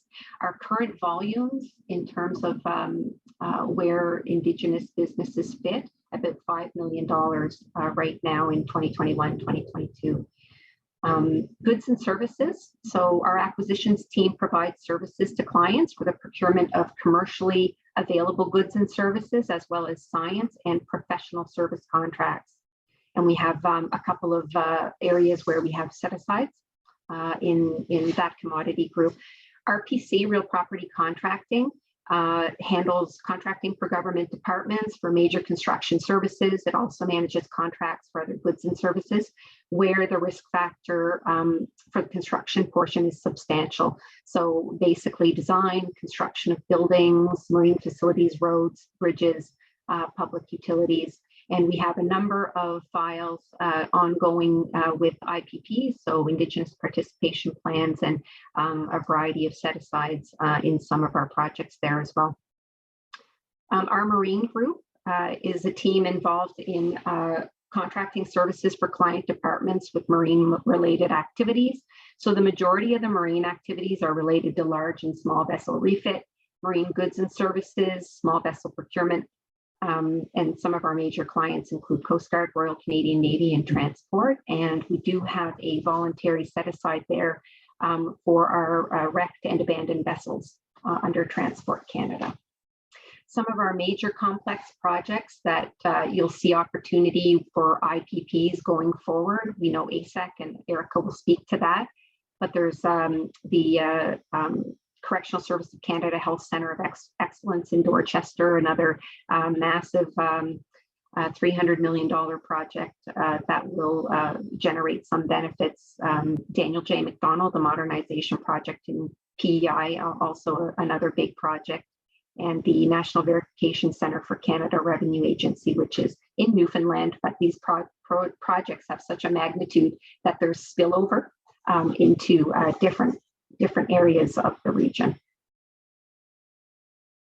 Okay. Some of the procurement considerations in terms of achieving the 5% target. I mean, the early engagement is the key piece here.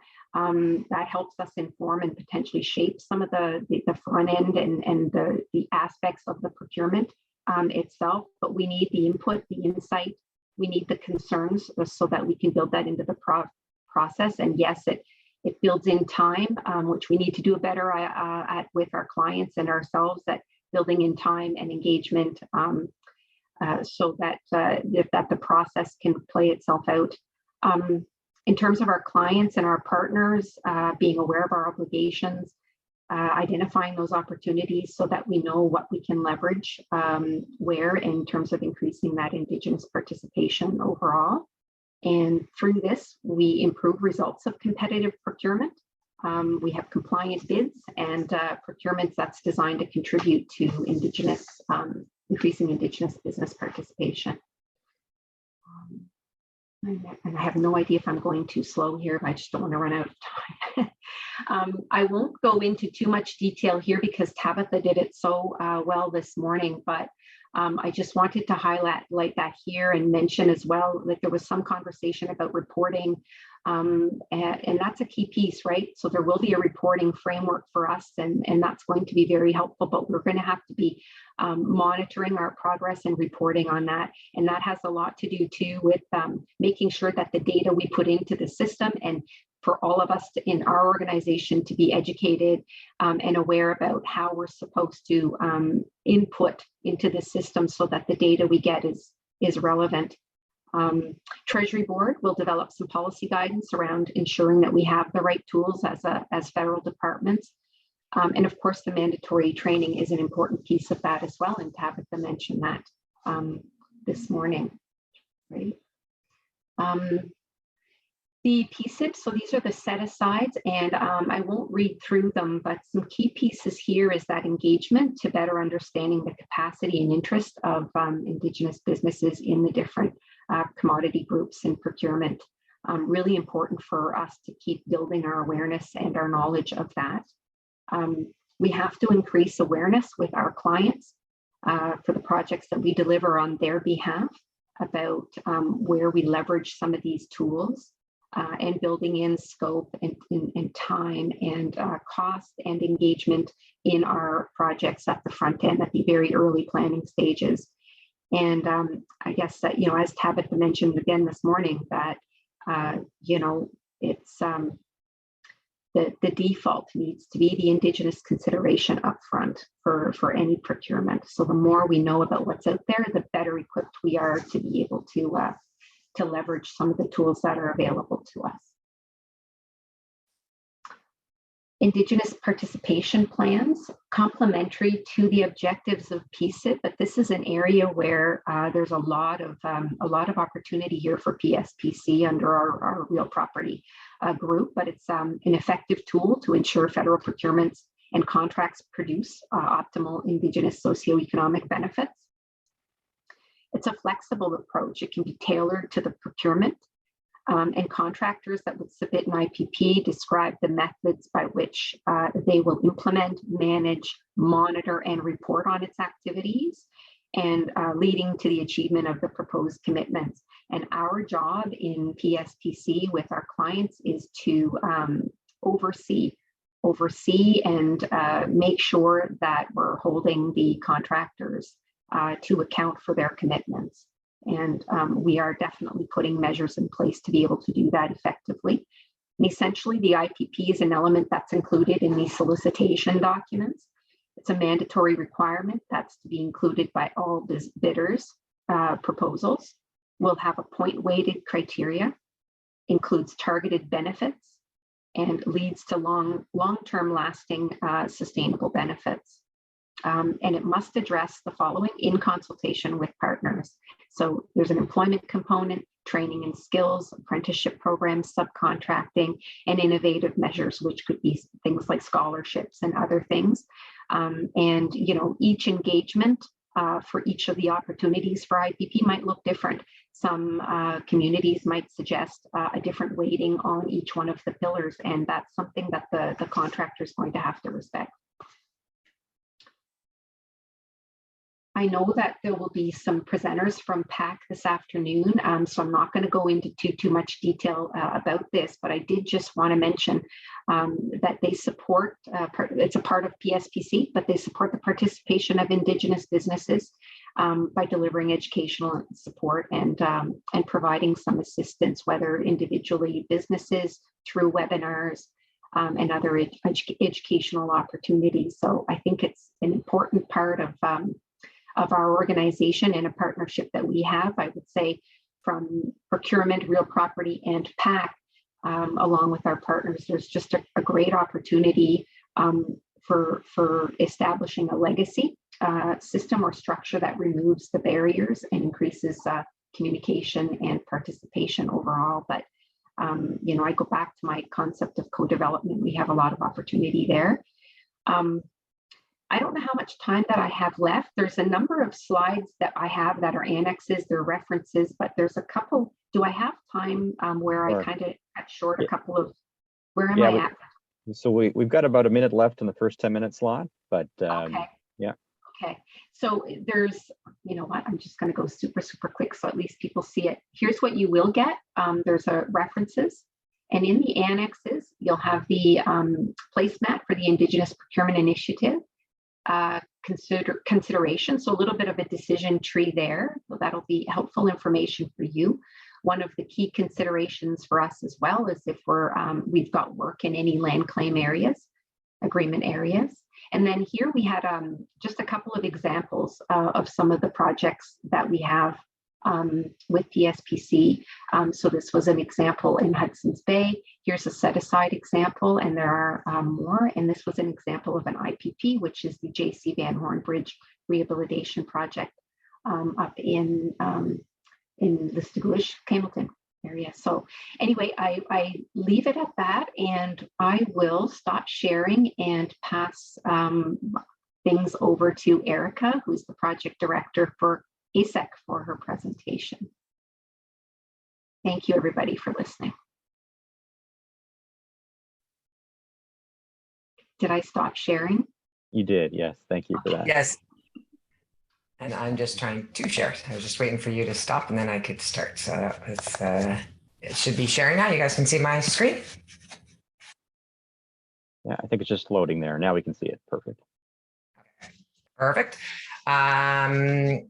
So hello, thank you very much for the invitation to join you. So I'm Erica Wagner, the Senior Director for the Atlantic Science Enterprise Center, which is part of the Laboratories Canada overall kind of rejuvenation of science, support of science that we didn't have maybe for a while, and how do we build world-class facilities, recruit world-class scientists, and collaborate in a different way. As we've just seen in the pandemic, when we put our brains together, we can really come up with some amazing things, and we collaborate and we share information. And that's part of the goal of the Laboratories Canada vision, which my organization happens to be the lead on, but that's working with all the science departments. And it really does bring about a science that looks to be much more community integrated as well. And so that's an important piece in the actual physical office laboratory space that happens to fall into my mandate. So I'm here as the constructor of that facility and overseeing the construction of it. We have several science departments that are actually involved in this facility. So there's 5 science departments that will actually do their work in this facility, which includes the Canada Food Inspection Agency, the Canada Space Agency, which is a virtual partner. They do lots of cool work with Fisheries and Oceans. Environment Canada, Environment Climate Change Canada, Fisheries and Oceans Canada, and National Research Council. So the 5 of those departments will end up being housed in the facility that we are in the midst of re-envisioning, reimagining, and that currently will be built on what is called the Gulf Fisheries Center. So I've got a map on the next slide, but really it's one of the first projects of the Laboratories Canada program that is to be launched, and we're really excited about it because it happens to be in a region, and a lot of them are in the national capital area, as you may understand, with federal programs. So it's a really big opportunity to develop something really cool and collaborative in Moncton. And as you may be aware, we have Bedford Institute of Oceanography, we have St. Andrews Biological Station, we have some amazing other complexes in this region. So between, bringing these kind of complex campuses into the region, it really does bring a spotlight to the opportunities that we have to collaborate, build sustainable and scientific world-class facilities. So moving on, this is our site, just to geographically locate you. This is the Gulf Fisheries Center here in Moncton. So we're in the city of Moncton. The George Dubon Hospital is right here. The University of Moncton is there. And then you've kind of got downtown Moncton here in the city of Dieppe. So we are really right off the highway. If you drive by, you'll see kind of a big prominent facility there. This was, a former Acadian nun school. So there was a lot of different pieces, but this has been owned by us for quite a while. A couple of decades it's been within the federal inventory and been used by Fisheries and Oceans Canada primarily. So we will be completely re-envisioning the site. So where are we right now in this project? Because this is part of taking what Diane's talking about hypothetically and saying, where are we now, and actually doing something about that. So our project was formally approved late last year in terms of finances. And there's one more gate for financial approvals, but that allowed us to start putting together a design. And we're right now in what's called the schematic design process. It's really a conceptual design, but we're going to be moving into more detailed design in the coming year. And then in 2023, 2024, you'll start seeing construction actually begin. So we're several years out from construction actually beginning on this project. But one thing that's really great about our project and the sequencing for this project, it is a multi-phase project. So we're going to be leaving the existing building as is and building beside it, what we're calling phase 1, the science complex. So that will be built. And then once that's built, some people will move into there, and then we'll be looking to reconfigure the existing Gulf Fisheries Center into what we're calling phase 2. So there's a long duration of construction, probably close to 7 years of work to be done. And it's in it's almost 2 different, it is 2 different phases, but as a result, it actually enables capacity to be developed on phase 1 and then again used in phase 2 down the road. So it's not like something starts and stops and it never happens again. We'll actually be doing more site preparation and different activities throughout the life cycle of this project. As a result of kind of the duration of the project, the size of this project. So you may, if you've seen it in the media at all, there's some big numbers out there. I'm not going to say all of those numbers are, perfectly on line, but if within the documents have gone into tender, I mean, we're looking at construction costs greater than 300 million of actual construction costs. So it is a significant project. It's the biggest project in Atlantic Canada for us this century. The only other project that PSPC has done that's bigger is the Confederation Bridge, which was back in the 90s there. So that's it is a significant project, and it's on a small site. So that actually is part of why the schedule is a bit longer, even just due to how quickly you can spend money on a small contained site. But it does offer opportunities to kind of build capacity. So as that relates, Indigenous inclusion, we see this as a great anchor project in New Brunswick to build our Indigenous capacity that we have had success on in other areas. We know in other regions in Cape Breton, a lot of the work that was previously done there that PSPC was involved in really helped to build some great capacity. And we're really looking forward to finding a project like this that actually will work to build capacity, try things out and iterate on it, and proceed for other projects to be able to leverage the investment that we make. So you'll see a little image here, and I'll go through the image a little bit further, but really we have an overall commitment on this project to build partnerships. That's a fundamental piece. That's the starting point. That's really what we've invested most of our time to date on. And those partnerships are for sustained relationships, not only for this project, but for other projects and programs, both within our organization and in other federal partners as well. I'm going to talk mostly about the procurement aspect here. So I call this the 7 Ps, or the 7 principles of Indigenous inclusion for our project. So building partnerships is a #1 aspect, but we also are looking at what are the procurement opportunities, and we'll talk about what the Indigenous participation plan looks like.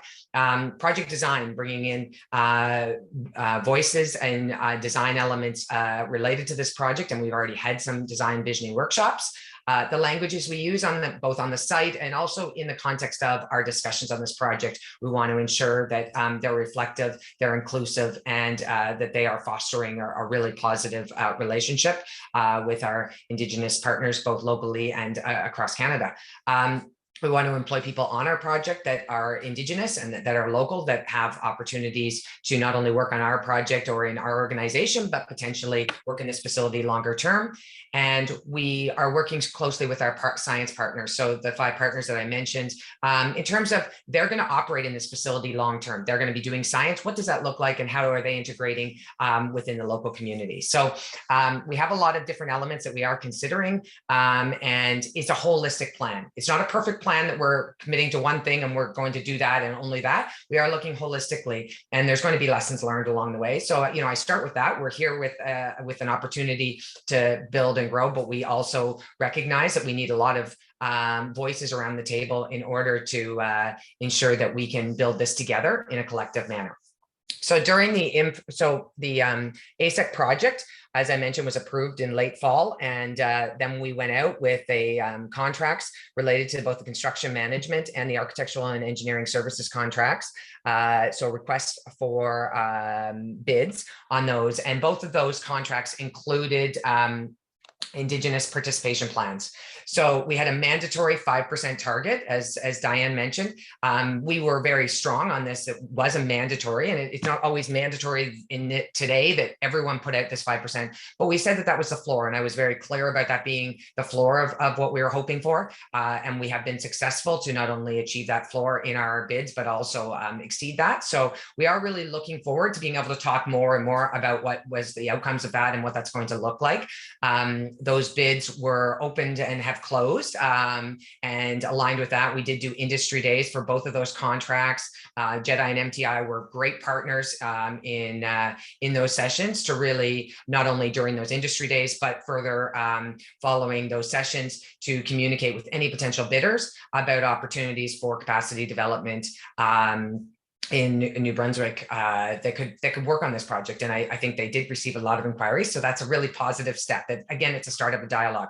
Having said that, when these bids close, there is certain requirements that are required to be written and committed to in these contracts. But they submit a draft Indigenous participation plan. So it's what they, based on the information they have when they're bidding, what they have. at that point in time. When we award that contract, then there's a certain period of time in order to finalize that actual plan. Let's actually make sure that we focus with one contractor or two contractors in this case, one for the construction management and one for the architectural engineering services, to work with communities and really understand and articulate what that commitment can look like. So as Diane already kind of alluded to, there's different areas that you have an Indigenous participation plan. So it does have to do with employment. It has to do with direct employment. It has to do with Indigenous business inclusion. It has to do with training and apprenticeship programs and other innovative measures that could be applied. So in the case of the two contracts that went out already, we have ideas of how that can kind of be carried forth based on initial discussions with JEDI and MTI. There is one big piece of this that we're about to announce in the next week and a half, who won those contracts. And then at that point in time, you'll be able to communicate directly with them and say, hey, we have resources. We'd like to work on this project and things like that. I'm not in the position to actually announce that yet, just due to that's kind of how it goes. I'm not the announcer of these things. That's someone else above me. But we are going to announce two contracts, and they're the contracts that are going to take us over the next couple of years. There is an option in one of those contracts, which is the biggest portion of this entire thing. So it's the actual oversight and implementation of all of the construction packages. So we're not officially awarding that portion of the contract yet, but the construction manager that wins the first part is more than 99% likely that they would be implementing this. And that's where we start going into what are the 20 construction packages that will be part of this contract. So is there one construction package that has to do with site development, another that has to do with asbestos abatement, another that has to do with furniture fit up? There's different packages as we design this project that come to life. We haven't designed it yet. Therefore, we have to first design the building and then put together the construction packages in order to support both the sequencing and the delivery of that project. But that construction management contract has the commitment we currently have in that does respond to increasing capacity development. So it's enabling capacity to be developed between now and the commencement of construction, which is in a couple of years. And as I say, is going to take place over 7 years. So really developing the capacity over a period of time in order to benefit on this project. So while we talk about the 5% as a floor, but also as a starting point, in some cases, we may not achieve 5% on every one of those subcontracts. There might be some subcontracts through co-development with communities, and the capacity that exists, we recognize that maybe one of those contracts could be 50% and another one is down at 5% because there's not a big interest in developing capacity on that. So it is co-development of where the areas of capacity are that not only will benefit an opportunity to work on this project, but will benefit working on other projects as well. You want to develop capacity that will have sustained opportunities into the future. And so that's the conversation that has not started yet. We haven't defined that at all. So I just wanted to make sure it was clear that this is kind of a staged process in terms of communication. So so I was supposed to explain that a little bit better when I had the timeline up. So as I mentioned, we have an overall plan for Indigenous inclusion. And when you get the slides, this will kind of explain what I already did mention in a little bit more detail. So to date, some of our engagement activities, I did touch on some of this, but about a year ago, we started doing engagement related to this project specifically, reaching out to communities, to the chiefs, to build relationships with MTI, JEDI, and others, looking at other projects across the country for opportunities for success and partnerships. And so that's all started about a year ago. We really, coming out of a pandemic, it was a slow start, I would say, but we have put in, over a year's effort on a very regular basis. We've been doing ongoing updates with all 15 chiefs in New Brunswick of kind of where we're at each stage of this process. We've done a lot of sessions and discussions with both JEDI and MTI in terms of opportunities to communicate with their economic development officers and others. And we have 2 elders that we're working with, one Mi'kmaq, one from Wet'suwet'en, working on a lot of the elements related to our design visioning workshops and how we can best roll those out. So that's some of the activities we've done to date. And then in terms of next steps, As soon as we've announced our contract, we'll be looking to finalize what those Indigenous participation plans look like for the next couple of years very quickly. The contract does say 60 days. We will likely not, it'll probably be a little bit extended because we'll be the middle of December when we're probably announcing. So that we don't want the first 30 days to be during the holiday season. So that will be a bit extended to be logical and make sure that there is a chance to do outreach. Pspc with the construction management and A&E firms will be doing ongoing engagement. We will be very invested. Pspc is not just handing this off and walking away. We are very invested in this being successful. Therefore, we're committing resources to walk through that pathway together and have collective engagement. And then we'll be doing a lot of oversight of our successes throughout this entire contract. Are we achieving the results we expect? Again, I don't expect us to achieve results overnight. It is going to be a slow build, but the point is to build to a really high capacity. So when the majority of the work is happening in 5 years, 6 years, 7 years, that we have significant participation and are achieving the results as committed. So we'll be doing a lot of oversight in order to do that. And then we'll continue to engage with our science partners and communicate in a collective manner where as much as possible what the plans are for the long-term facility operation and science that will operate within this facility and opportunities for both economic opportunities as well as employment opportunities in that regard. Great. No, thank you, Erica, for that. So if it's all right with you, I'd like to move on to Patrick, and we certainly want to save time for questions at the end, but thank you very much for your presentation.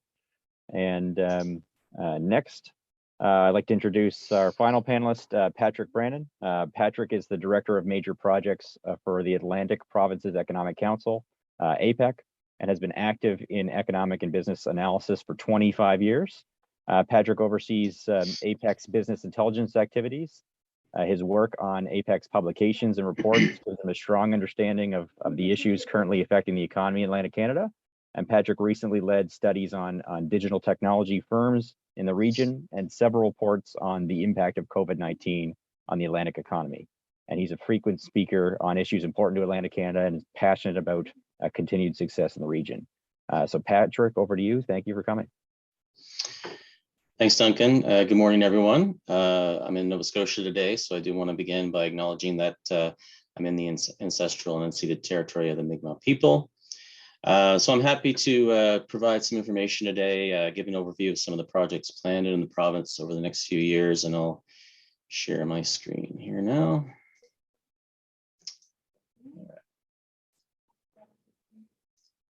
How does that look? Yeah, looks great. Okay, so a lot of the projects that I'm going to talk about today are not part of the federal procurement, but we hope that provincial governments, private sector proponents are going to continue to move in that direction. Some of them do have some soft goals, but we hope that continues to evolve over time. So this information from major projects is something that we gather every year directly from the project proponents about their investment plans over the next few years. And for us, a major project's anything over $25 million. So it is rather large projects. It's something that we use to track economic activity, and a lot of APEC's members use this information to help them with business planning and for project leads and forecasting, that kind of thing. So in this chart, we're looking at the trend of major project spending activity over time.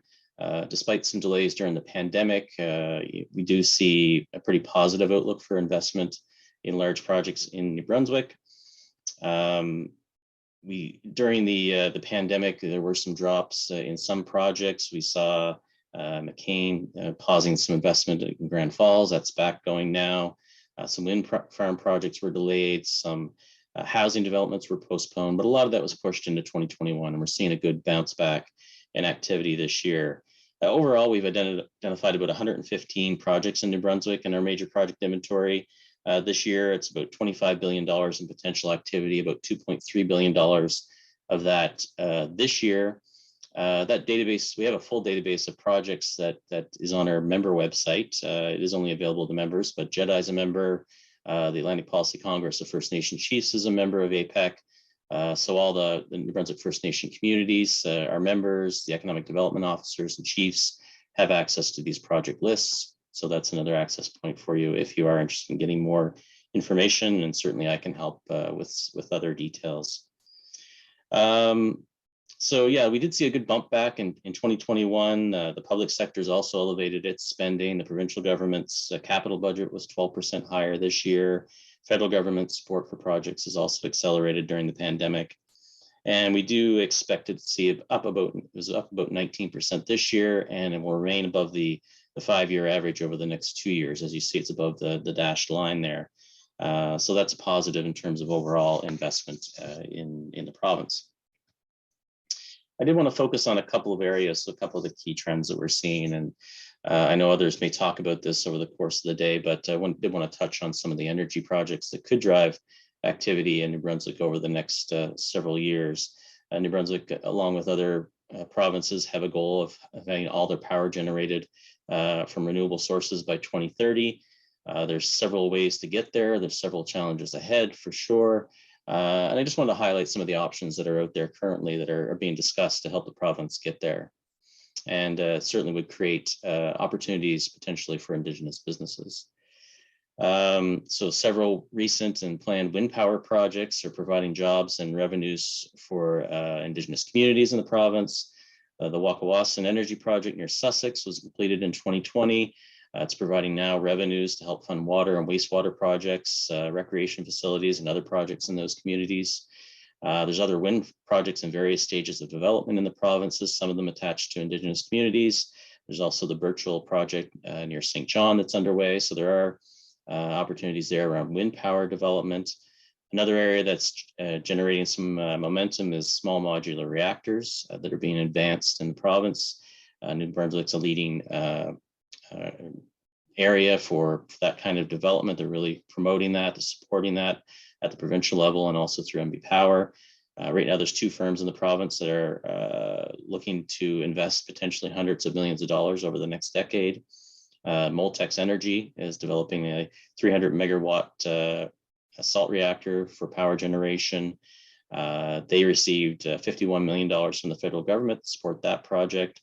And ARC Clean Energy is the other project. And earlier this year, the provincial government supported that project with about $25 million. And both of those projects are also going to see matched funding from those proponents. And I know both are reaching out to Indigenous communities and Indigenous businesses for future supply chains. So that's an area to keep your eye on. The Atlantic Loop transmission project is still in the very early stages. All the details certainly not out there on that project. But we'd see transmission upgrades to improve the capacity between the Atlantic provinces and Quebec. And that would see Quebec and Newfoundland and Labrador power, hydropower exported to Nova Scotia and New Brunswick in the future to help offset some of the coal-fired generation. So much cleaner type of energy to remove coal from the Atlantic generation capacity. So the federal government is expected to provide support for that project. We don't know how much at this point. A recent letter from the New Brunswick Premier suggested they were looking for about $5 billion for that project. So it is going to be a massive project with a lot of supply chain opportunities if it goes ahead. Also, the Mactaquac Hydro refurbishment around the middle of the decade, we'll see a little more work on that project. And there's lots of other renewables in the pipeline in Nova Scotia and New Brunswick. Solar is still in its early stages in New Brunswick, but we are starting to see some projects being developed, some smaller scale projects that we expect to accelerate over the next decade. The cost of solar power installation is much cheaper than it was even 5 years ago, and it's likely to ramp up. There's several large organizations, including Irving Oil and Heritage Gas, that are looking at hydrogen, renewable hydrogen power as an option. And Malta Inc. and MB Power recently signed a term sheet looking at energy storage projects, including potentially 1,000 megawatt hour facility that would create significant employment opportunities in the construction phase. So there's lots out there on the energy projects that could help get the province to its 2030 goals and also moving towards net zero by 2050. And then, clean and climate change projects are certainly something that we're seeing a lot more talk about and movement towards. There's a lot of federal government support for clean technology projects. There's large funds, including the Green Infrastructure Stream, that'll see $347 million invested in New Brunswick over the next decade. That includes projects like greenhouse gas mitigations, like smart grids, renewables, energy efficiency. Some of those will support electric vehicle charging stations and greener transportation.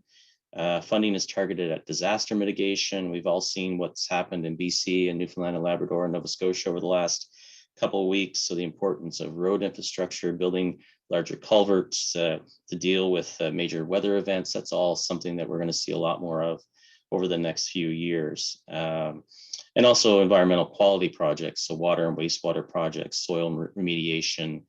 And there's also separate funds that support clean water and wastewater projects. Buildings also an important source of emissions, and many private investors and the federal government and provincial government are looking at ways to improve the efficiency of existing buildings. So APEX got a webinar coming up on December 14th on clean technology. I just wanted to highlight that. Some lessons on clean technology activities. So if you're interested, there is our link to our website there that you can go to at the bottom of the slide. And also, I wanted to mention that, we are certainly pleased to have members drawn from Indigenous communities. We've partnered with Indigenous groups, including JEDI on research, as well as with communities on various initiatives. And we've undertaken a lot of research and published reports on Indigenous people and businesses as part of our mandate to advance economic progress in Atlantic Canada. So I encourage you to check out our website. We do have a lot of resources there that can, including a tab that has all of our Indigenous research kind of put together. So in terms of major projects, I certainly, if you have any other questions about projects, I'd be happy to help in the future, give you any leads that I can provide you with in terms of some of the bigger projects that are coming down the pipeline. That's all I have. Thank you. Great. Thank you, Patrick. And thanks to all of our presenters today. So we're now going to open this panel up for questions from anyone attending. So again, just as a reminder, you can use the chat box, you can raise your hand, and we'll just kind of coordinate the unmuting of microphones. And I see there's a couple questions already here in the chat. And so I guess just starting from the top here.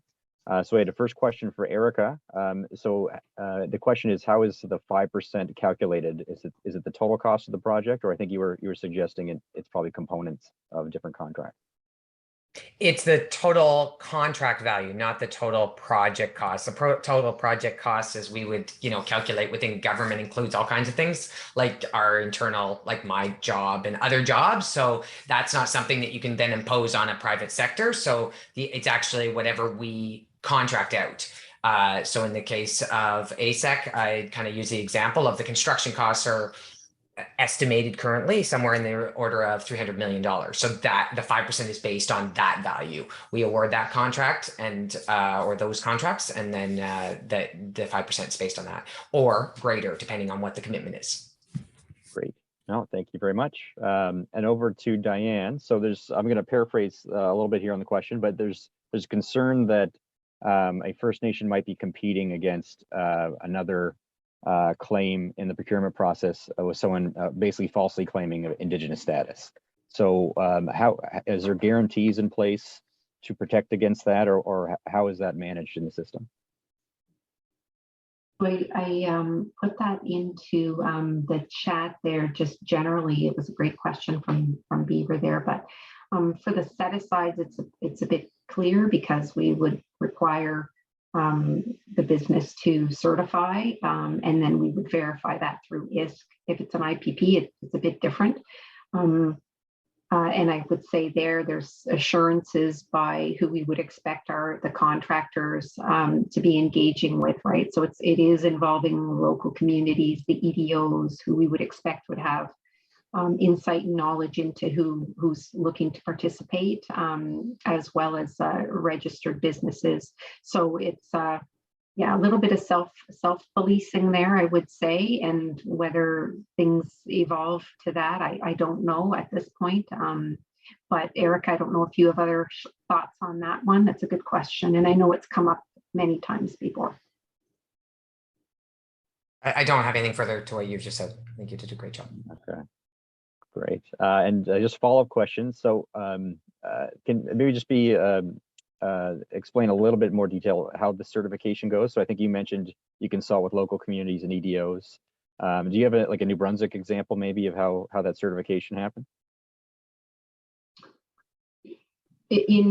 So not necessarily in terms of an IPP, right? That's different. But if it's a set aside, then that certification is once we're awarding, and then we would go back and validate that through the ISC database, right? So through Indigenous Services Canada to validate that they are in fact an Indigenous business. So we get the certification as part of our process and then verify it through our set ISC. Sorry, my dog was just shaking off the sleep. No, thanks for that. And I'm just going to do a check here for hands.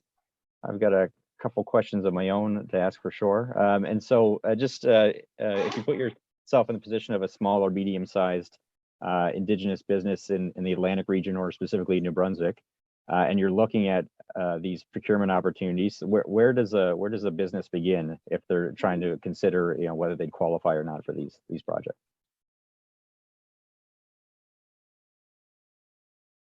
And it's open to any Is of the that one for? Are you thinking about me there, Duncan, to weigh in? Yeah, whoever has some advice on it would be great. Just off the top of my head, definitely suggesting connecting with organizations such as yourselves in JEDI. We have I guess developing that relationship increasingly so that we're able to share opportunities and understand better what you're hearing from the folks that reach out to you. But JEDI, our Pspc PAC office is a great place to start. So there's different organizations, and if you have specific questions around how to participate and what the processes are, definitely our Procurement Assistance Canada team could support you there. But yeah, that's just as a start place. Maybe I'll just add in a little more then for Sure. ASEC. We will have an announcement of both who wins our construction management and A&E contracts. We are trying to get that as public as possible so that it actually gets out there as much as possible, really as an opportunity even for the Indigenous Participation Plan, so that people know who's won it and they actually know who they can approach. So that's part of it as well, is there will be resources on both those teams that will be working closely with us in terms of building the capacity, finding the opportunities, and building the programs. In addition, there will be additional outreach. So whether it's that we, have job fairs, there's different programs that will happen depending on what the capacity is that we're seeking for those different contracts. So first of all, I would say paying attention to who actually wins. And then if you're, interested in the construction side of it, making sure that you reach out to the construction manager to just put your hand up. And I know, some people on this call have lots of resources and experience. And so that's one way. Having said that, there will be reach out. There will be plans to put in place, the opportunity to widen the capacity interest. And so there will be us, visiting communities, doing job fairs, things like that as the time approaches and where that's necessary. There will also be building partnerships with academia, with all the other partners, both interjurisdictionally with, ISC, ESDC and others, and JEDI and MTI and any other organizations that are going to best position us for success. So I guess for ASEC, I think the next step is really to pay attention who wins when we announce it. And then that can help, I guess, refine a bit where you're going. That's why we want to finalize the Indigenous Participation Plan after award so that people know where they can put their effort and say, I'm reaching out, I'm giving my information to the people that actually won the contract, and then build that relationship, because both those contractors are going to be around for the next 8 to 10 years. So we have long-term established relationships. And we're just about to start building those. Like I haven't even met with several of the people that will be involved, but that because it's just at the point of about to award. So that will be the big piece. And then really paying attention, we'll be leveraging both JEDI and MTI and other channels to try and promote any events or any engagements as they're about to happen to provide as broad access for people to speak up and put their hand up for interest and identify resources or capacity opportunities possible. The other thing I would add, just so that's an indirect way to participate, but on the more direct way, like make sure that you're registering your business and you're telling us what you can do, what you have to offer, and self-identifying as an Indigenous business as well. So that's an important piece, because right now we leverage different systems to find out who's out there and what's available to us. So that's another key point for small and medium organizations in a more direct way. Great. And I can follow up to that. I guess when a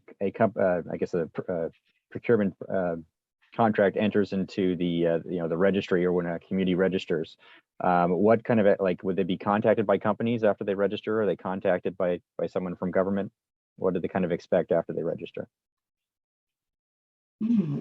That's a good question for our PAC folks. I'm not sure what happens when there's an input into the system and where that might go. I wonder if either Danny, Yes. Danny, Yes, I'm here. Right, Sheila. So good morning, everyone. Danny Arsenault from PAC, Procurement Assistance Canada. So to answer your, first of all, the previous question, we are here to help business from scratch to finish, if I can say. So we follow you, we guide you how to register, how to find opportunities, how to see if your business can bid or cannot, and to help you obviously throughout the process, security, et cetera, et cetera. So we're there to help you. Obviously, our name say it, the Procurement Assistance Canada. We can help you out, through buy and sell, etc. So we really there to assist you throughout the way. To answer the other question, it really depends where you're registered, on which list you're registered. So buy and sell have different tools. We use different tools to be able to participate throughout submission. If it's on supply arrangement or standing offer, yes, when we have a requirement, we contact you directly and we can go from there. If it's just register on buy and sell, not necessarily. You'll need to find opportunities for yourself. So it's where we can come and play and help you out to find those opportunities who can fit better your businesses. So I hope this answers your question.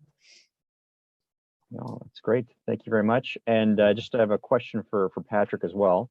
And so JEDI obviously has a mandate specifically in New Brunswick for New Brunswick communities and Indigenous peoples.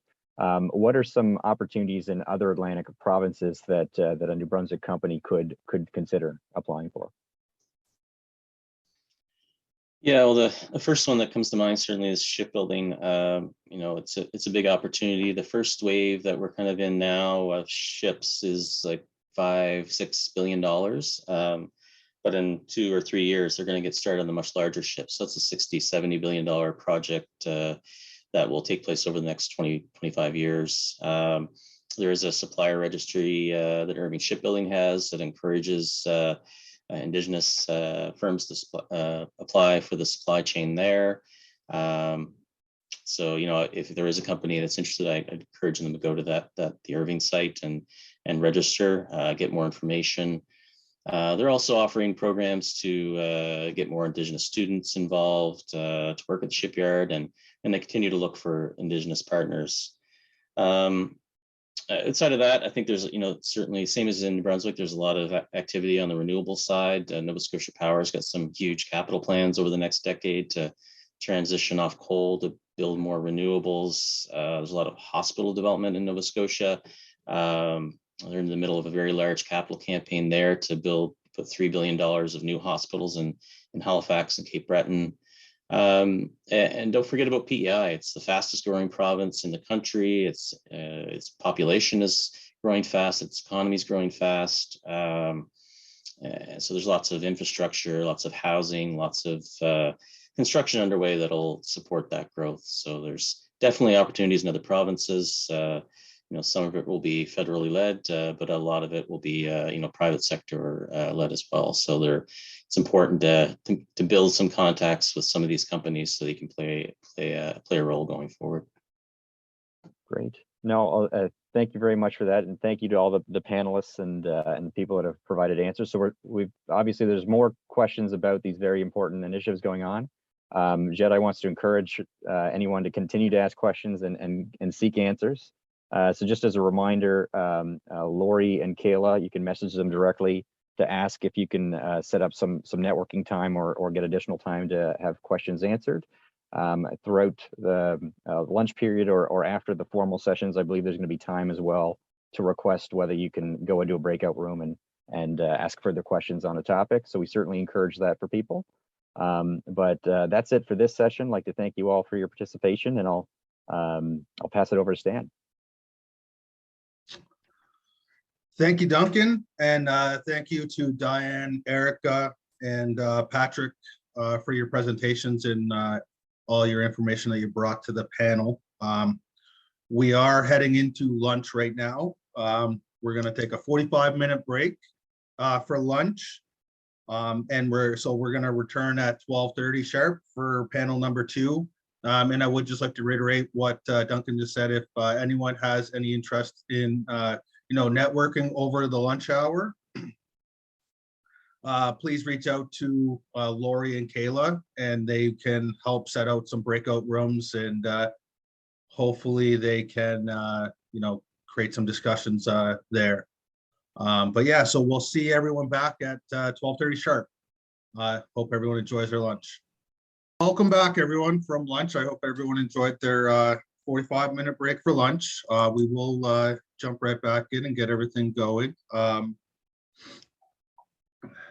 For those of you who are just joining us now, we had some really good presentations and panel discussions this morning. And just to give a quick summary, we had Tabitha Bull and Philip Desharim from CCAB. They presented on, and given us a better understanding of the 5% and what the changes were made at the federal government level. And then Philip provided us a summary of CCAB's supply chain, their procurement strategy, and a breakdown of the CCAB marketplace. After that, we had a panel session from Diane Wade, who is from Public Services and Procurement Canada, along with Erica Wagner, who is also works with the Public Services Procurement Canada, but more specifically to the Atlantic Sciences Enterprise Center project that is going to be underway in the next few years in Moncton, New Brunswick. And we also had a presentation from Patrick Brannan, Director of Major Projects for the Atlantic Provinces Economic Council. But yeah, so no, we really appreciated their participation today. So up next, we do have our second panel, and at this time, I would like to introduce Samantha McClellan, the Economic Development Manager at JEDI, and Samantha will be moderating panel number 2. Thanks, Stan. The second panel of the plenary is titled The 5% Preparing for Contracts and the Can-Do Database. In this panel, we will be hearing from Ray Wanich of Can-Do, David Akoa of Acousis Consulting Services, and John Johnstone of Public Services and Procurement Canada. These experts will cover topics such as how to prepare for the bidding process, expectations Indigenous businesses and contractors should have when bidding, and an overview of the Can-Do database for procurement opportunities. There will also be time for questions and answers after the presentation. First, I'd like to introduce Ray Wanich. Ray is the Executive Director at Can-Do, and he has celebrated 15 years in his current position this past May. Prior to working with Can-Do, Ray was the CEO of Settlement Investment Corporation and currently serves on Settlement Investment Corporation's board. He then moved on to facilitate and manage the Métis Settlements Economic Viability Strategy, which received international recognition for sustainable development. He also managed and taught a self-employment program for the Métis Nation of Alberta, and then formed a consulting company with his wife to produce business and community strategic plans. His volunteer work includes being appointed to the Alberta Water Council by the Métis Settlements General Counsel, as well as serving as the former CANDO co-president and director representing Alberta. David Ocko is our second panelist, and David is a member of the Peter Ballantine Cree Nation in Saskatchewan. He holds an MBA with an international business concentration, as well as graduate degrees in marketing, e-commerce, and business analysts.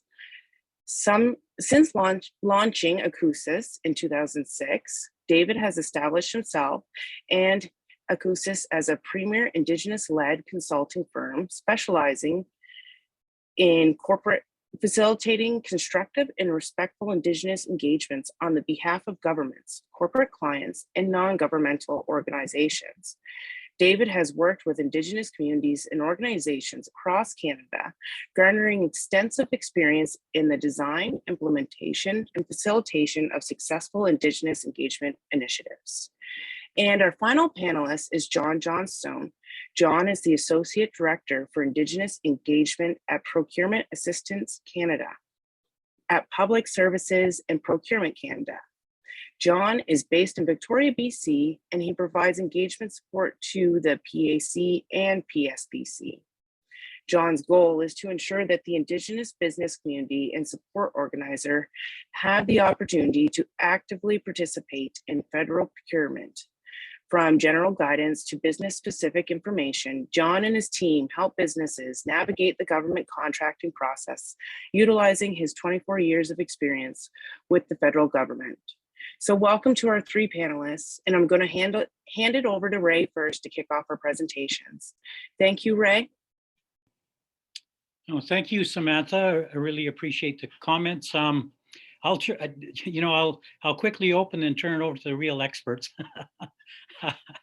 No, I really appreciate that, and I want to begin the presentation by acknowledging the traditional territories of the Wolastoq, Mi'kmaq, and the Passamaquoddy peoples, and bring greetings from central Alberta, Rocky Mountain Cree territory, and of course it's home to Blackfoot, Dene, and the Métis Nation here in Alberta. So why get involved in this? Well, a number of reasons. Last time I looked, the Canadian GDP was about 2 trillion, although it's with COVID, it's backed up a bit since then. And based on our population, which is around 5%, we should be producing 100 billion of it. Last we heard, it's up at 55 billion. So we've got 45 billion to go. So we need to find ways to get there. So that's one good reason. Another good reason is the federal government has been inviting and trying to enhance and entice Indigenous suppliers from all over the country to get in on federal government procurement for quite a few years. They've now set a target of 5% across the board of all federal government departments and procurement, which is great. The downfall there is that I'm a big believer in you can't manage what you can't measure. So the federal government realizes this, and their data right now isn't that great. With our database, we envisioned a dashboard where you would click on and you'd be able to see what percentage we are of the 5%. We can't do that yet. That's one of the goals we're going to strive to get to there, and also break it down by commodity, break it down by region, break it down by industry, so on and so forth.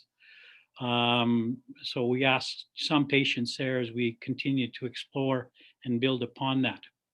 The other reason we CANDO got involved, like many national organizations, when COVID first hit, we were shocked. Well, what can we do as an organization, especially to find a way to get PPE to our communities and many other areas.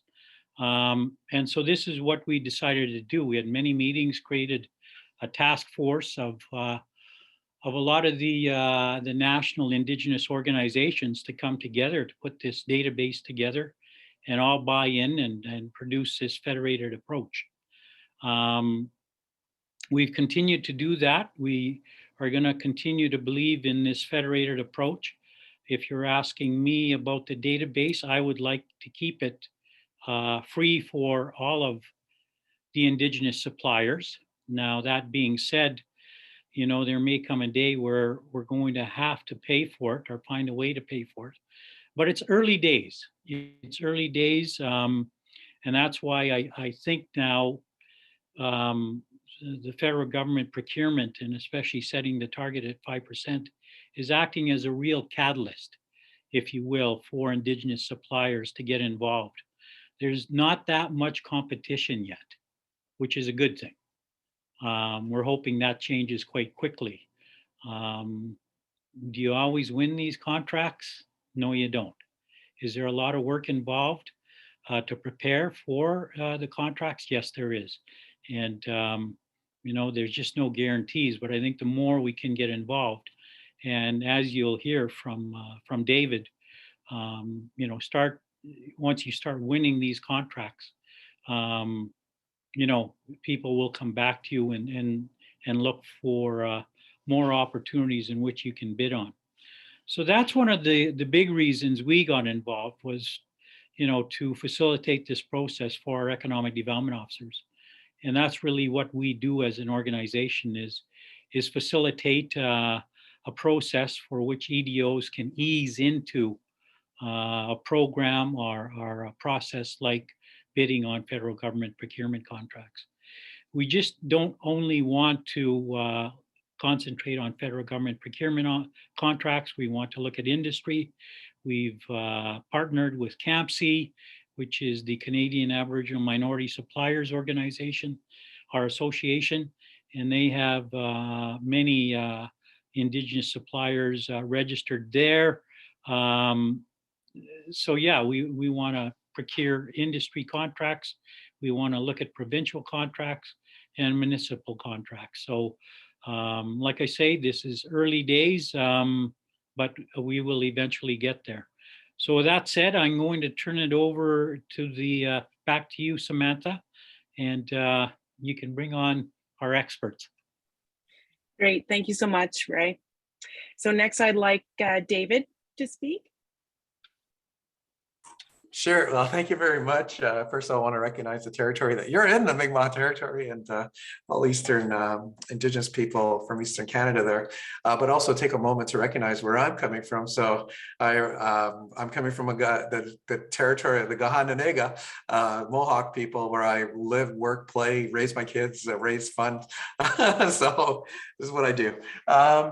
So I thought maybe just kind of give that perspective of being an Indigenous business. And I think at the end of the day, this is our focal point, right? In terms of being able to generate those kind of opportunities.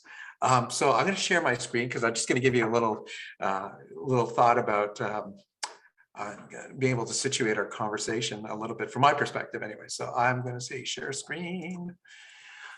Here we go. Perfect. You can all see my screen?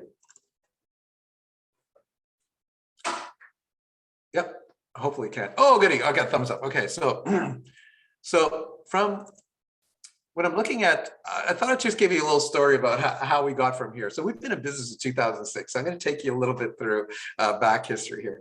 So there's 4 things I just really want to zero in on. Where our office space, right? So it's like a typical Indigenous business. I started off at home in the basement. That is not my basement. It is not the way it looks like. It's a real dive. So, but I wasn't going to show that. So once we had our first employee, I realized I can't bring this guy down to my basement, you know. So I had to find a business center, and it was literally 2 desks back to back, working together and literally bumping each other every time we shifted our weight somewhere.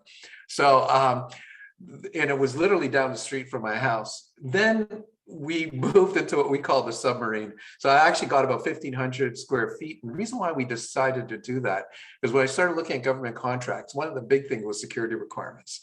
And in order, if you have a security requirement, you had to have your own office, and you couldn't use a business center, and you had to be able to have documents to just get reliability. So we're kind of forced in that direction. But But the place was like literally a submarine because I was in the core of the building and I had no windows for 10 years. So literally go to work in the morning, you know, the way the sun sets early, you know, so gets up late, sets early in the winter. So I'd arrive to work in the dark, leave in the dark, you know, so literally not seeing sunlight for 10 years, but I had security clearance and that allowed me to security clear people. Now we're in this nice little fancy building here, as you can see. And this one, the reason why we decided to go here, again, was about security clearances. We wanted to get secret, so we had to have our own walls and so on and so forth. Within a building, and it's cinder block, they call it from slab to slab.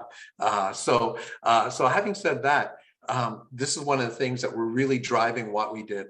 But one of the things I want to mention about where we moved was we did what we can afford. You know, so not zeroing in on the big offices and so on and so forth, and keeping our footprint to what we needed. So one of the things I like to say about why our clients is Yellow Pages was our first client. The reason why we got that client is because we went for the knitting. I'm a business analyst, Julie Lepage, she's a labor lawyer. She had NWAC, and we just went to our network to get our first client contracts. HP became a second one. We met them through an association. Canada Post was basically because I was part of a professional association and just got to know somebody who was working on it. Accenture, again, was through an association. I'll get to the associations in a bit. But the point of this timeline I want to show you, really government contracting was a product of, you know, basically it was a product of you know, having the corporate references, and we had to really build our corporate references. So we didn't get contracts with government until about 3 years. So you think about that for an Indigenous business or any business, the first year is always a killer, you know. Indigenous business tend to zero in on government, but normally that's a challenging approach. I just want to put that cautionary tale out there, especially for those entrepreneurs that are just starting out. One of the bigger things that I zeroed in on was joining the supplier organizations, CAMC, CCAB, CANDO. And the reason why we did that, CAMC was a total fluke. Someone sent us an email saying, hey, you should join this organization. They help Indigenous suppliers or suppliers. I didn't know who they were. And you know what got me there was a free lunch. You know, so I decided to go on a road trip because it was a free lunch. And I said to Julie, hey, let's go for a free lunch, you know, go to Ottawa. It's a beautiful day. And there is where I met HP, you know, and I realized Canada Post was in Ottawa, and because the meeting was in Ottawa, but also met Accenture through them, you know, so that's the value of it.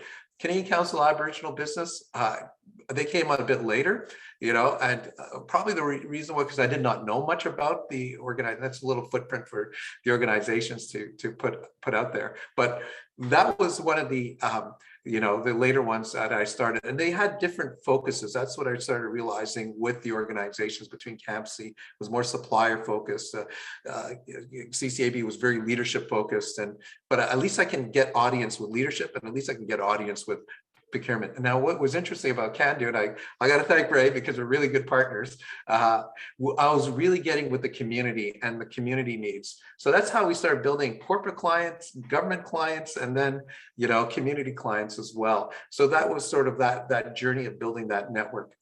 Supplier certification became very important. Our first certification was CAMC because with that, you know, there was a demand for their membership to you know, have certified client suppliers. And so this is what we decided to do, was becoming a certified supplier, so no one can question, you know, whether we're Indigenous or not, and so on and so forth.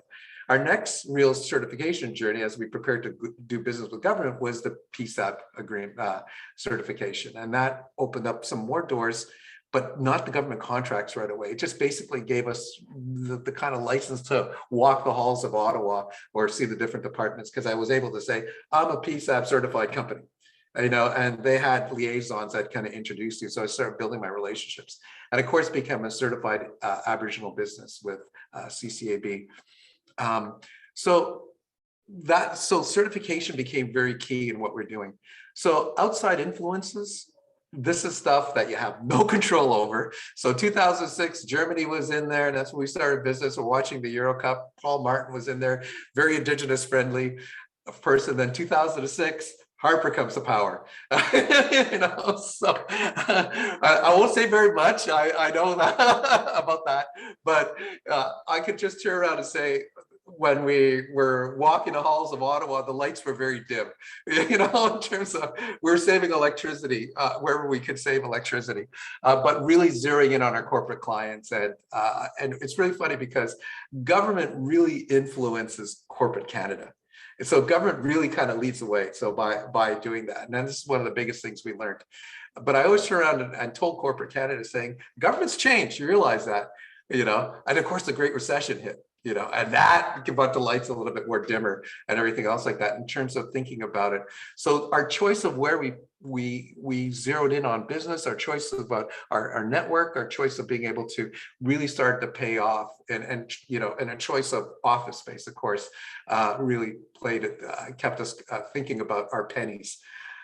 Then Trudeau comes along and the lights get very bright, you know, so that again, change of government and so on and so forth, PSAB modernization, the 5% spend, and a lot of focus around reconciliation and especially economic reconciliation.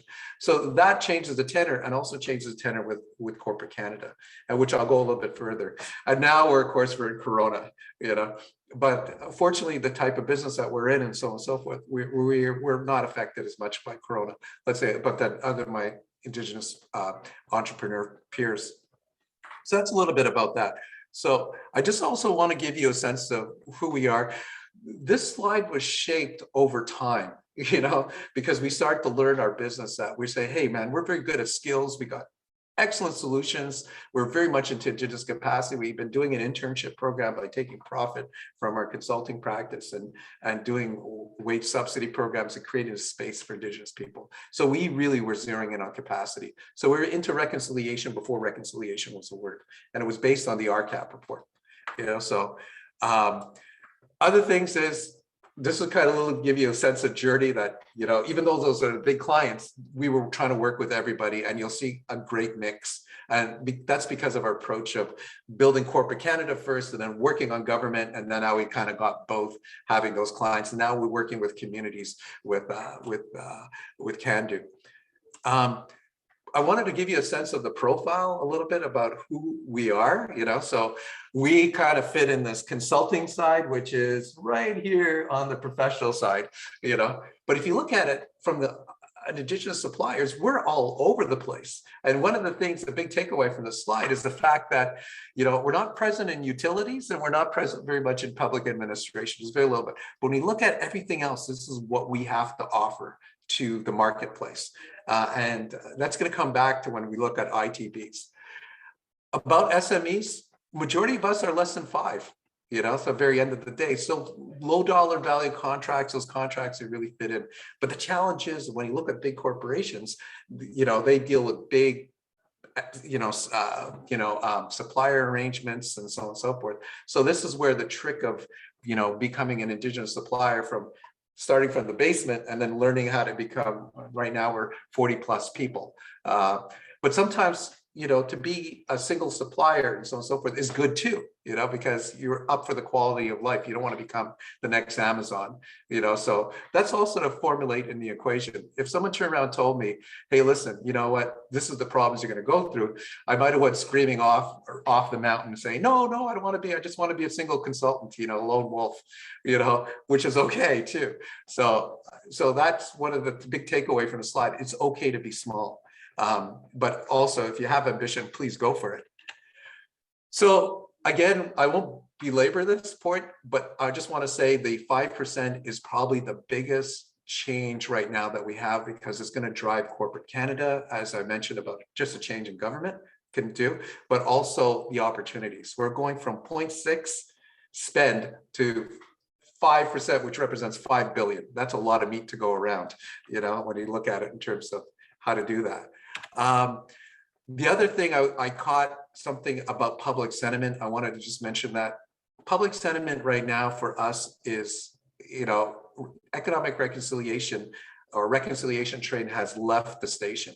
You know, this is where Canada is going. And when I talk to, corporate Canada, and I talk to government and so on and so forth, I always said that Canada is still a colonial experiment. We have not become a country yet, but if you look at the sentiments, I'm thinking that reconciliation, we're going to get to that nation to nation relationship.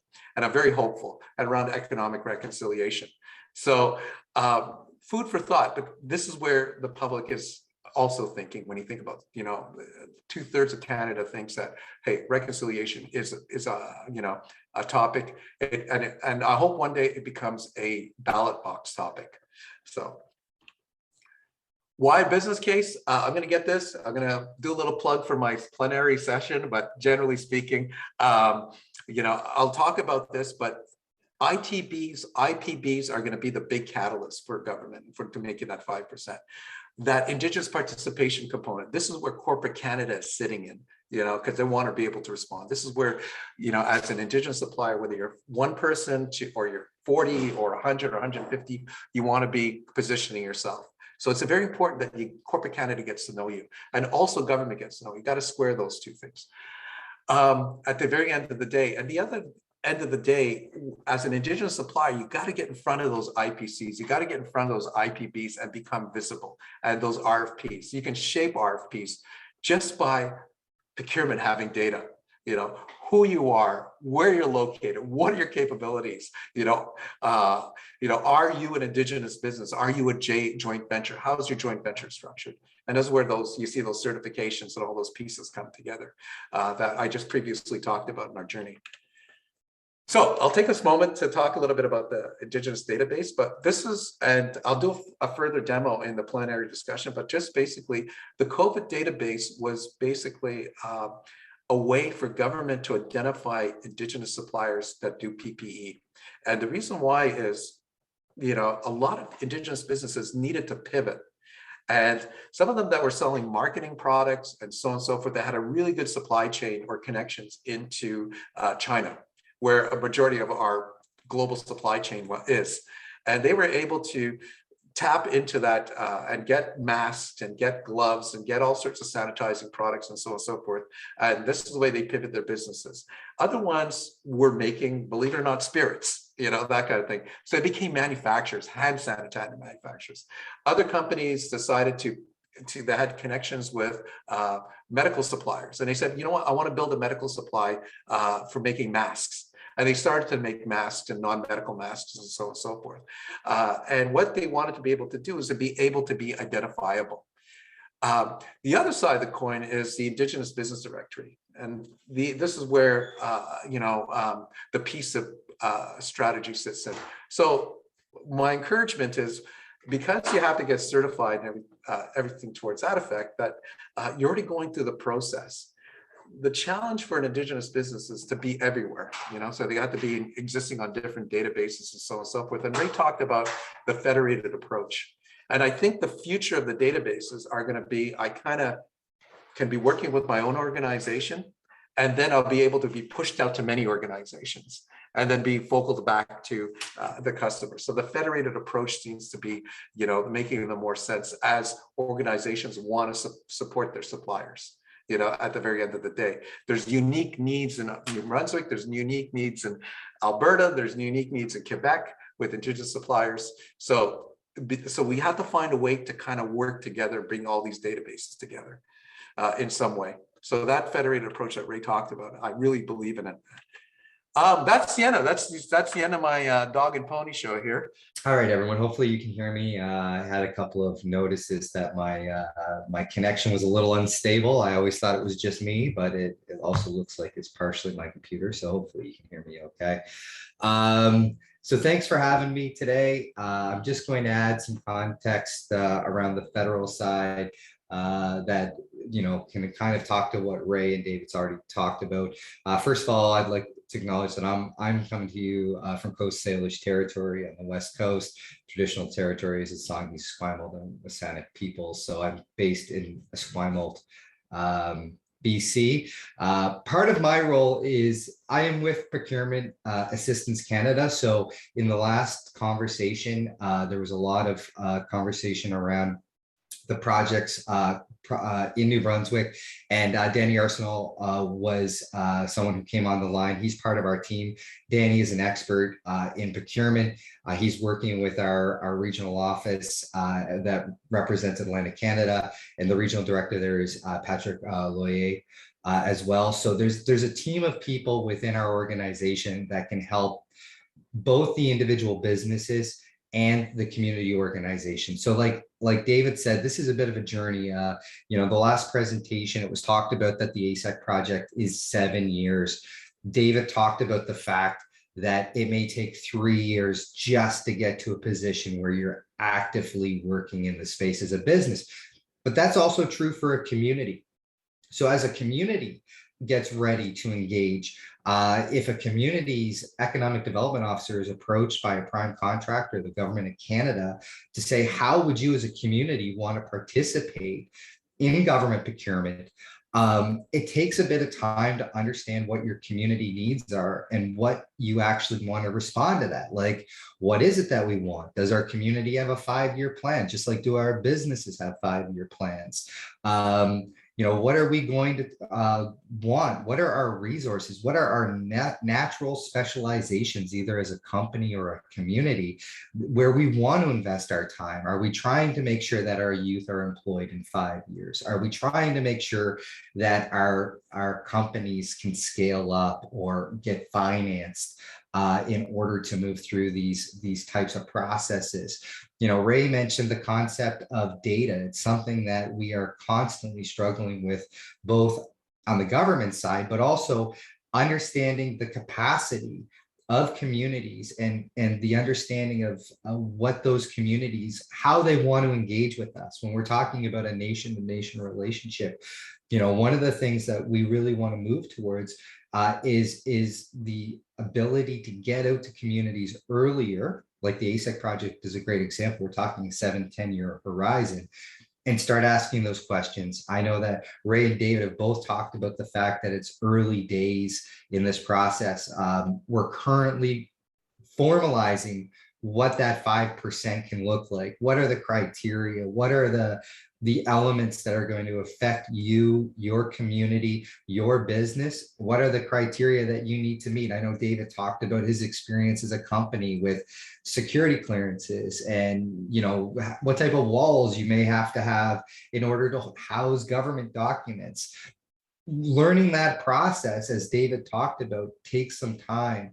One of the things I can certainly say for sure is, whether you're an individual EDO, whether or not you're a community-based business, or you're someone who is in a regional role like JEDI has and that Stanley has, organize yourselves in your community and take advantage of these national and regional organizations.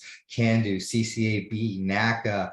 Understand who the Aboriginal Financial Institution folks are in your region. Understand who from there's a program called the ISET program, Indigenous skill development programs that are done by ESDC. I'm trying to avoid acronyms here, but Employment Development Services Canada.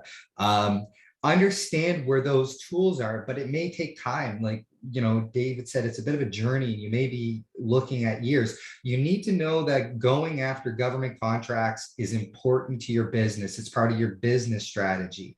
If it's not something you want to try to do once, because it's resource intensive to deal with the government of Canada. We're exhausting. We are not an easy client or an easy organization to often deal with, because sometimes we have almost 200 different departments and agencies that often work in silos. We are all trying to coordinate ourselves, but it doesn't always go very well. So one of the things that I often would say in terms of processing is, or relationships, is with your relationships with people are important, but your relationships with the process is also important. I think they're the types of things David was getting at, that saying you have to know the processes, because if people change positions, you sometimes need to go back to the organization and look for the person now holding that responsibility, because the process should more or less be the same, even though the person has moved on. And as a business or a community, the more you understand our processes, the more you can steer the direction for your own community or business, because you'll work with people in government that don't even have the same level of expertise that you may have in the area of their responsibility. And if you stay with something for more than 3 years, chances are you're probably going to have a level of expertise that's going to allow you to work in that space very, very actively. But again, our office, Procurement Assistance Canada, can also assist, whether it's the regional folks or if it's kind of in a national context, that's something that I can help with as well.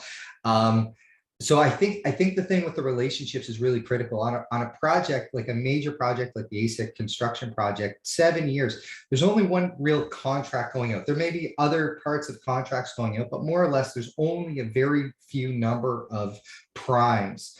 Then it's about saying, how does your community not only want to work with the government of Canada in a nation-to-nation context, but how are you going to work with that prime contractor?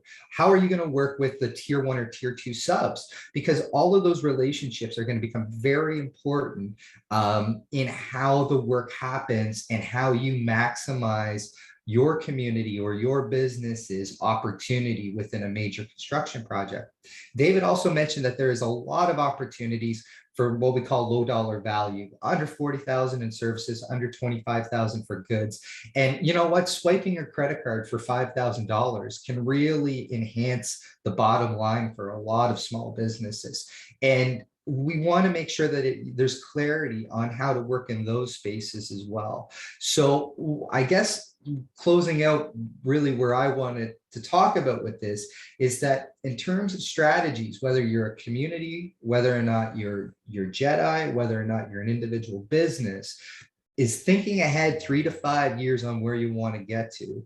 What are the skills or the unique characteristics that you have that create a competitive advantage for you when dealing with an organization like the Government of Canada or those prime contractors? How do you organize yourselves so that with an Indigenous participation plan, like David was mentioning, and that's the basis of these large scale complex projects, if someone comes to you and says, well, how do you want to participate? It's really critical that you have a thought out answer to that question, because one of the things that was mentioned earlier by Erica and Diane was that there may only be 60 days after the award of the contract where a prime contractor is going out to communities. That's not a lot of lead time. And that's why it's critical to start now in organizing your approaches and what are the things that truly as a community you want to see, and what is it that you want to see for your grandkids? What is it that you want to see 7 generations down the road? Where do you want to see yourselves? And by organizing those thoughts now as a community and coordinating it between communities across New Brunswick or across the Maritimes, across nations, it can actually impact how that conversation happens, because you may need to move quickly once things happen. There's always abilities to delay, but delaying 60 days to 120 days is not delaying 3 years. So once these things start happening, it's funny with government, it looks like nothing happens for a long period of time and then it's just frantic.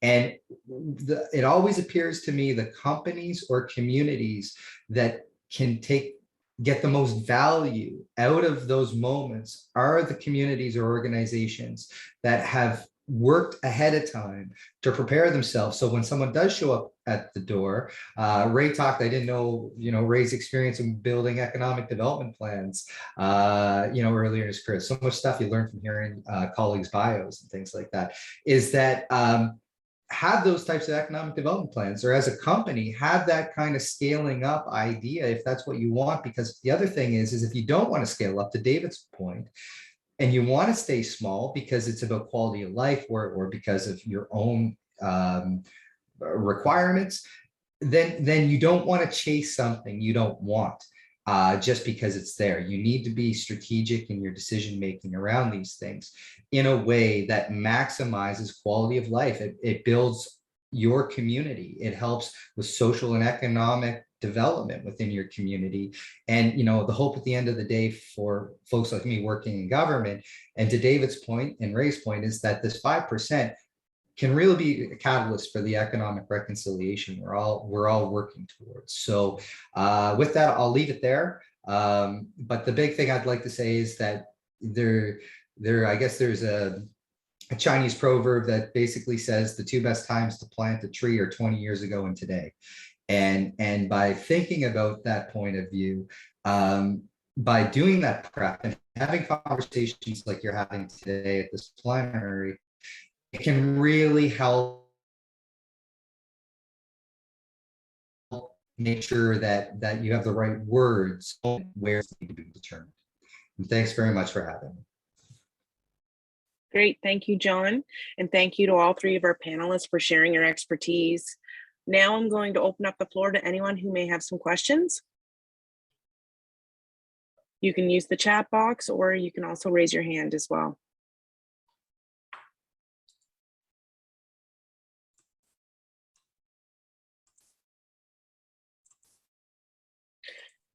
I'll start with one question that came up when David was speaking. Anybody can answer, but David, you talked about having to be registered for contracts. Can you elaborate a little bit further? Maybe do businesses have to be registered before they can bid? Yeah, so no, that's an excellent question, Samantha. And this is something we learned the hard way because when we first started, someone pointed us to look at buy and sell and said, oh, this is great. There's wonderful contracts that are available. And we started looking at this and we started applying. Then we realized right away that what we needed to be, have what they call a contract vehicle. You know, so government has different contract vehicles. One of them is pro services, which is probably the easier one to get. They have another one called task-based professional information services, and another one they have task-based professional services, which had HR and stuff that Julie did, but also, you know, policy development. And we needed to apply for those vehicles first before and register ourselves as a business, but also to be able to apply for those vehicles. So, and then what we realized that they only apply every quarter. So we had to wait literally a quarter, you know, like 3 months before we can even apply. And then by the time you're awarded that contract or that, what they call contract vehicle, you're 6 months in, you know, by the time, and then you got to, you know, build your business. So, so the approach that we took was being a registered PSAP supplier, PSAP right now, where we were able to, while we're waiting for those vehicles to come across, we were, you know, approaching departments and we're saying, hey, we're a COSIS, we're a PSAP certified business, you know, a CAMC certified business, and so on and so forth. And that seemed to get us more of a warmer audience to turn around and be able to, you know, show our wares as an Indigenous business. And what was interesting was, probably a year into that development with working with government, we started to see our names being invited to RFPs, you know, and then as these RFPs, so we started getting ahead of the RFPs instead of kind of like responding, because they say that if you're looking at buy and sell to find it's already a bit too late, you know, so I kind of, you didn't get to know the customer and so on and so forth. So by having that kind of strategy of registering, getting to meet the clients, you know, FaceTime, and then being able to, you know, see the RFP as it comes out. One lesson learned, I learned from that process, you know, is that you do business with people you like, you know, people you trust, people that share the same values, you know, can you work with them? And that 6 months to 7 months to a year of building those relationships with the different government buyers and departments really helped. And so by the time we saw those bids and they sent it to us, they already knew us. So our propensity, our P-win just went up, you know, our probability to win. Great, thank you so much. Yeah, Samantha, if I can just add to that too, just for clarification for the audience as well, is that the way to think about it maybe too, to David's point, is that there's multiple things that you may need to consider. We certainly say that one of the first things to consider is registering as an Indigenous supplier in the Indigenous Business Directory. And that's, you know, and David did a timeline during his presentation that talked about some of these certification processes. That's one element. The other element that David's talking about, where you get into these other methods of supply like pro services or these other elements, are different vehicles that you would look at regardless of whether or not you were Indigenous or non-Indigenous. These are open lists that you would want to, they're vendor lists, and different levels of government or different organizations have different names for them, but they're basically preferred vendor lists where basically you do a lot of the work up front that de-risks your company, to David's point, that basically ensures that a lot of the obligations are understood or met. David talked about security and having brick and mortar organizations. So making sure that it's very clear to the audience that there's separate streams here. One is associated with registering as an Indigenous business with the Government of Canada, which is done through Indigenous Services Canada and through their Indigenous Business Directory. The other piece is these other functional lists that David's talking about, where you would actually, based on the type of work, your business structure, what you do, you would look at one of those other on-ramps towards government work. Yeah, I just want to build a little bit on just what John said. The other reason why you want to register yourself as an Indigenous business is because what happens is the government has set aside programs. And if you're on the mainstream, you can be on, you know, competing with 30 to 40 businesses. But if you're on a set aside or a specific Indigenous, you might be competing against 7 different Indigenous companies. So your visibility has gone up along those lines. So that's something to really consider as you're building out, you know, your government market. So yeah, so just to add a little more to what John said, but I'll leave it at that. No, that's great. Thank you, David. And Ray, I see you have something to add. Samantha, if I may. So Can-Do offers a concierge process. And maybe David, you want to quickly explain what that's all about? Sure. Okay. Yeah. So just to give you a little backstory here, it was a product of you know, working on the task force, and John and myself and of course Ray, and we saw a need for supporting Indigenous suppliers just by going through this process, because you know, I went through the school of hard knocks and everything else like that, and constant frustration that people kind of just throw up their hands. As John pointed out, working with government is very complicated. And even working with industry is very complicated as well. So the concierge process was twofold. One is to identify opportunities, you know, for Indigenous suppliers, but also get them through that process of getting that security clearance or understanding that, who to talk to. And what's really interesting with the, you know, on the Can-Do side is there's conversations I can have with the supplier that government can't have, you know. At the same time, there's conversations as, you know, working with PAC that John can have internally, you know, within the government preview. So that's one of the big lessons learned, is how much support an Indigenous supplier would need. But what was really interesting was, it was sort of a one-time thing where we kind of explained it, got them through the process, they went through the mill and everything else like that. And we didn't hear anything from the Indigenous supplier. So I'd call them, hey, how's it going, the business and everything else like that. And they would turn around and say, oh, it's going great. I'm after this bid and so on and so forth. Do you need any help? No, I got this, you know. But that was what the concierge was able to do, was be able to get the Indigenous supplier through their first process of getting a government contract, or explain, you know, and build that level of confidence. And what it did was it lowered the frustration factor of trying to do business with government, or trying to set themselves up to do business with corporate Canada. Because we were able to, like, for example, one Indigenous business came to us and said, well, we don't qualify, you know, because we don't have this experience. And I said, well, maybe you should think about doing a joint venture. You can have an Indigenous joint venture, you know, 51% owned, you know, division of labor and so on and so forth, as long as you follow the piece of rules which are out there in ISK. And what you're doing with that joint venture is, with your joint venture partner, you're giving them what we call a net new market. In other words, it's a set aside market, but they're giving you the experience and so on and so forth, or the project references that you need. And we have a joint venture with PwC on very large contracts, and we have another joint venture with another company, that, again, along the lines of qualifications and the way we divide our labor. And the way kind of looking at it, it's better to get some business than no business at all. So that's where the joint ventures can really bring in and make it competitive.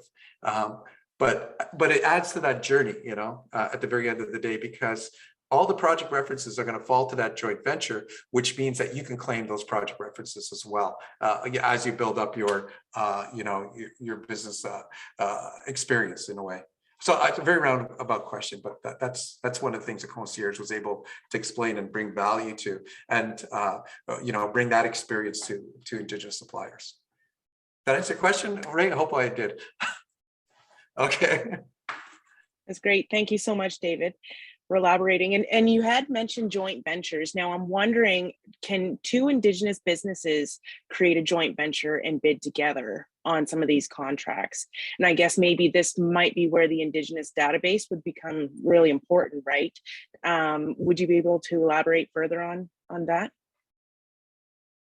Sure. I'll kick it to it. Hey, John, Ray, just feel free to chime in. Absolutely. There's nothing that stops two Indigenous businesses to do a joint venture. I'll give you a case in point. One of the things I really thought about is sort of like when we talk about nation-to-nation relationships and so on and so forth, it's not just Canada and Indigenous communities. Nation-to-nation relationships also between communities. So there might be a community that has, let's say, construction capability and so on and so forth, and another community that doesn't have, or the financial capability and so on and so forth. But by pairing together, they will de-risk the project and so on and so forth, and become a sort of a nation-to-nation joint venture. So I think that brings a lot of value. And then, of course, on the government scorecard, this is huge. You know, this is a great story to turn around and tell. And about a nation-to-nation Indigenous communities getting together and sharing capacity. One of the things that we have that no other place has in Canada, we have land and we have people, you know. So if we wanted to really start a manufacturing, base, you can actually create an industrial park. You have other nations that are looking for industrial opportunities or retail opportunity, and they do have some amount of money to actually create that space, to actually, having two Indigenous communities benefit. So you have to look along those broad lines as well. And through the Indian Act, we're not conditioned to think that way. It's always been a divide and conquer. So, view, but now since, reframing our relationships, not just with Canada, but between ourselves, really is a great opportunity to look at that from that perspective. Well, you answer your question, Samantha.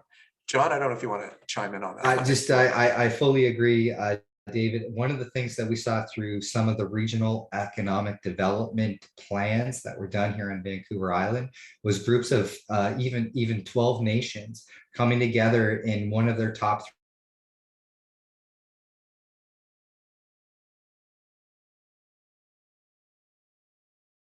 three priorities to nation, understanding that is actually how potentially, especially in a government context, a government bidding procurement context, that you could actually move up the supply chain. So the higher you get up into the supply chain for some of these more complex contracts, the more value you may actually take out of it. And to David's point, if there's 5 criteria in a government process, one specific nation meets 3 of those criteria, or one company meets 3 of those from a particular nation, and there's another company from another nation that meets 2 of those, and they come together, that's done in business every day. It's just, to David's point, Indigenous businesses and nations specifically, Indigenous people in Canada, now certainly have more of that flexibility and that push. Really, to be perfectly honest, the seat at the table based on economic reconciliation to be able to drive some of those conversations. And the more that organizations or JVs come together and have those conversations, when they get to the table, they can actually steer those projects a lot more. So I think that's a very exciting idea, and is something that more Indigenous companies and communities should explore. We've talked about it even from the point of view of economic development officers. Well, using CANDO and using the economic development officer network, that maybe there's economic development officers in BC or Alberta that have expertise in some of the areas that could actually assist, let's say, in some of the guidance associated with something like the ASIC project. And how is it possible that within the Indigenous business community and economic development community, that some of those conversations happen and we can transfer those best practices in a way that actually enhances local nations in New Brunswick by gaining that expertise from, look at Vancouver. If the elements that are happening in the greater Vancouver area may be very beneficial in looking at some of the work happening in New Brunswick. So they're the types of maybe the conversations, I always like to look forward and say, hey, what's the next move? And that to me, that would work in that space, similar to the JV conversation. Yeah, and Samantha, if I may, so yeah, a lot of Indigenous people now, I think it's 60% of Indigenous people live in urban centers. So David mentioned, right, where are the people and the land. So now many nations are realizing, wow, okay, maybe we should find a way to get into the urban center and develop manufacturing processes there. So you're having a huge move now on the additions to reserve process.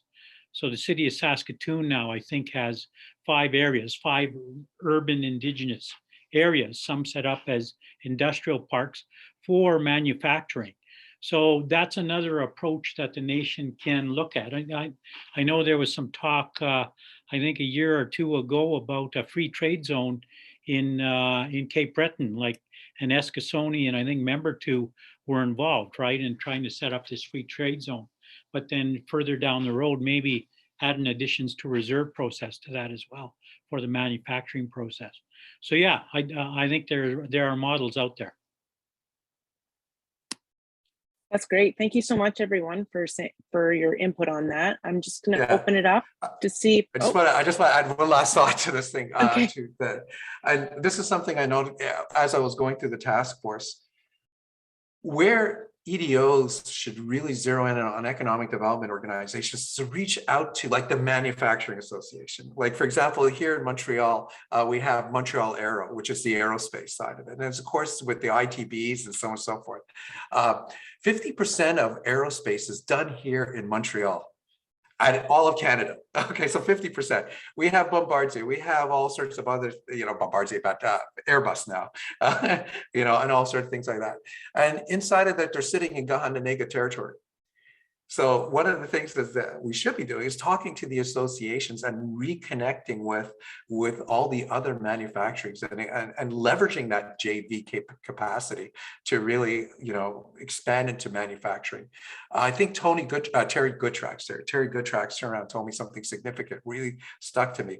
He said, we don't produce very much. There's pockets of production going on between wine and, if you look at, other products, maybe cannabis or so on and so forth. We're producing some stuff. We're mainly a service-based economy. So the opportunity for us is to kind of grow into a sort of manufacturing, especially post-COVID, as we kind of move, strategic production back to Canada. So if anything, I'd be an Indigenous community hanging a shingle saying, we're open for business. We want to bring manufacturing to our communities. Anyways, I'll leave it to that. That's great. Thank you so much, David. Sorry, I have a question, if that's okay. I know we only have a couple minutes left to this panel, but we talked a little bit about the database that CanDo has. And I'd love to see, before we close the panel, if we can maybe look into that a little bit further and see how that might be able to benefit all the different organizations and individuals here looking to potentially learn more about procurement. How can the CanDo database support that? Well, yeah, right now we've mentioned the concierge process. So there's no cost. So if you're looking at a contract, of course, there's requirements that you must fulfill first. We've explained a little bit about that. But yeah, then you can contact us, and at no cost, we can, through the concierge process, get you registered and help you along that process. So, David, I don't know, did you want to expand on that a bit? Sure. So it's an excellent question, because what, through the concierge and can do, we're working with PSIB. So there's sort of that what we do is that as we help the Indigenous business, help them define, making sure that their indigeneity, they can prove it either through band card or agreement, and then help them with the agreement, especially if they're doing a joint venture, and then helping get all that information together, and then and working closely with ISK on the PSIB, and then putting them on that database. When they exist on that database, it allows us to publish on our database now, which is really interesting on our side, is that because now there's about 500 businesses, we really try to sector it out in terms of looking for those opportunities and pushing direct opportunities, either coming from government or corporate Canada through the database. But also the fact that we're kind of lockstep with PSIB, that you're already government qualified, you're already existing on their database as well. So we're trying to remove and that's the beginning of a federated approach. We're kind of trying to remove the burden that an Indigenous business has to be on a database, but it's totally free. It's very supportive, and it's and the database is so important because for us, as a pan-Canadian business, this is where we hang our shingle. And you look at the work that we're doing, we do work in Toronto, we do work in Ottawa, we do work in Montreal, we do work as far as Edmonton, so all over the place. And the database is the visibility, for clients, whether it's corporate or government, to find us and say, okay, we're part of an Indigenous database. They are, certified. So that's the important. That's where we hang our shingle. And okay, one last thought. So very important that you get onto them. Oh, sorry. Go ahead, Ray. Well, yeah, and I just wanted to mention too, it's based on a Google platform, so fairly user friendly, right? And I think there's a lot of industry now recognizing through the reconciliation process, through the Indigenous benefits program, there's opportunity, right?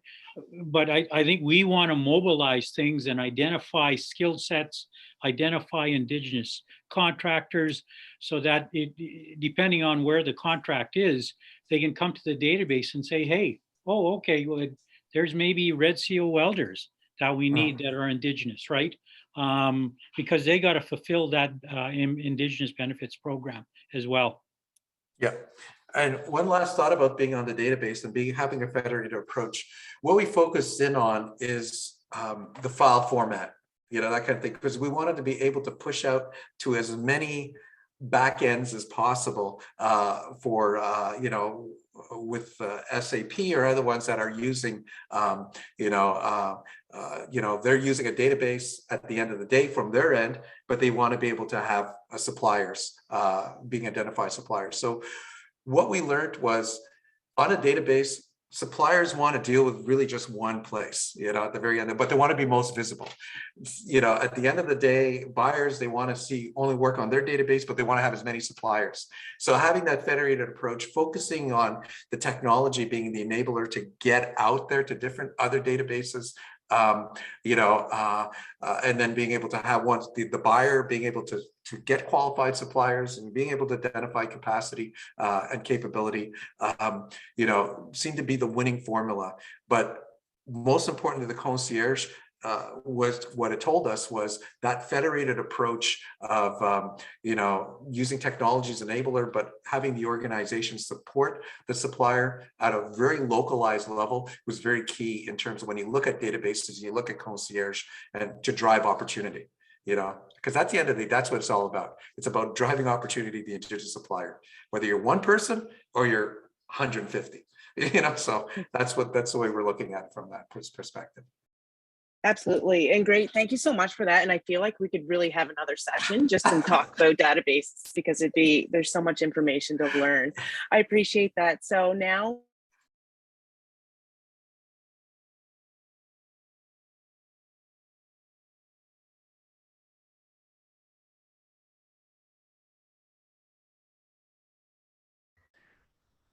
I think we might have lost Sam. I think what she meant to say was thank you so much to the three panelists. Now we're going to turn it back over to Stan. Thank you so much. Thank you. Okay. Thank you for the opportunity. Well, I think Sam's there. We just can't see or hear you, Sam.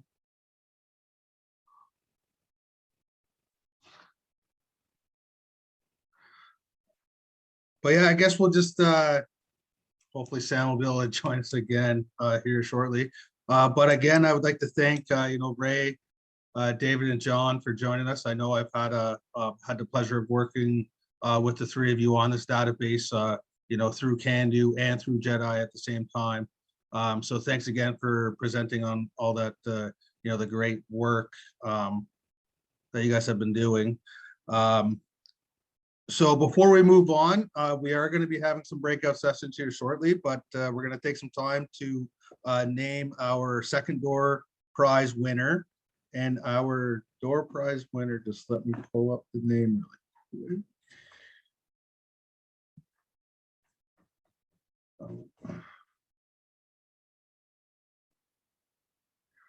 quick. So our door prize winner number 2 is Marta Darwent. I believe Marta is still here, so our communications team will reach out, send you a private message, and we'll coordinate getting you your door prize. So, but thanks again for staying with us, and thanks everyone for continuing to stay with us this afternoon. Yeah, so as I mentioned, our breakout sessions are going to be starting here shortly. We have 3 breakout sessions available for you to choose from. These breakout sessions are created to support individuals on this call, whether you're a new Indigenous business owner, have a business for years, or a non-Indigenous organization looking to get involved. The first breakout session is preparing your small business or startup for government contracts. This breakout session is hosted by David Aku of Akusis Consulting. This breakout session is best suited for early stage businesses or small businesses who are looking into the initial steps that are required to best prepare for the future of procurement bids with the Government of Canada. Laurel Engelhardt, JEDI's Market Access Officer, will be supporting David in this session. The second breakout session is on participating in the bidding process, which will be a session that is best suited for organizations who are familiar with and capable of fulfilling large capital contracts and are exploring the opportunity of bidding for these contracts with the Government of Canada. Samantha McClellan, JEDI's Economic Development Manager, will be supporting Danny in this session. The final breakout session is on the Brunswick Power procurement opportunities and their Indigenous Suppliers Guide. Joni Bradshaw of MB Power will be hosting this session with support of Duncan Gallant, JEDI's Research and Evaluation Coordinator. This session is best suited for Indigenous and non-Indigenous guests who are interested in learning how MB Power has committed to working with Indigenous communities, businesses, and employees, as well as exploring their procurement opportunities. In just a moment, Lori and Kayla will open up 3 breakout sessions, and everyone can attend any session they'd like. To attend the sessions, if a prompt message doesn't come up, click on the breakout button on the bottom of your screen next to the chat box and the participants panel. From here, you will choose which breakout session to join. Some systems won't allow you to see this option, though. So in the case you are unable to see the breakout room options, when Lori and Kayla open the rooms, please type in the chat box which room you'd like to attend, and Lori and Kayla will assist. Before we get started, is there any questions?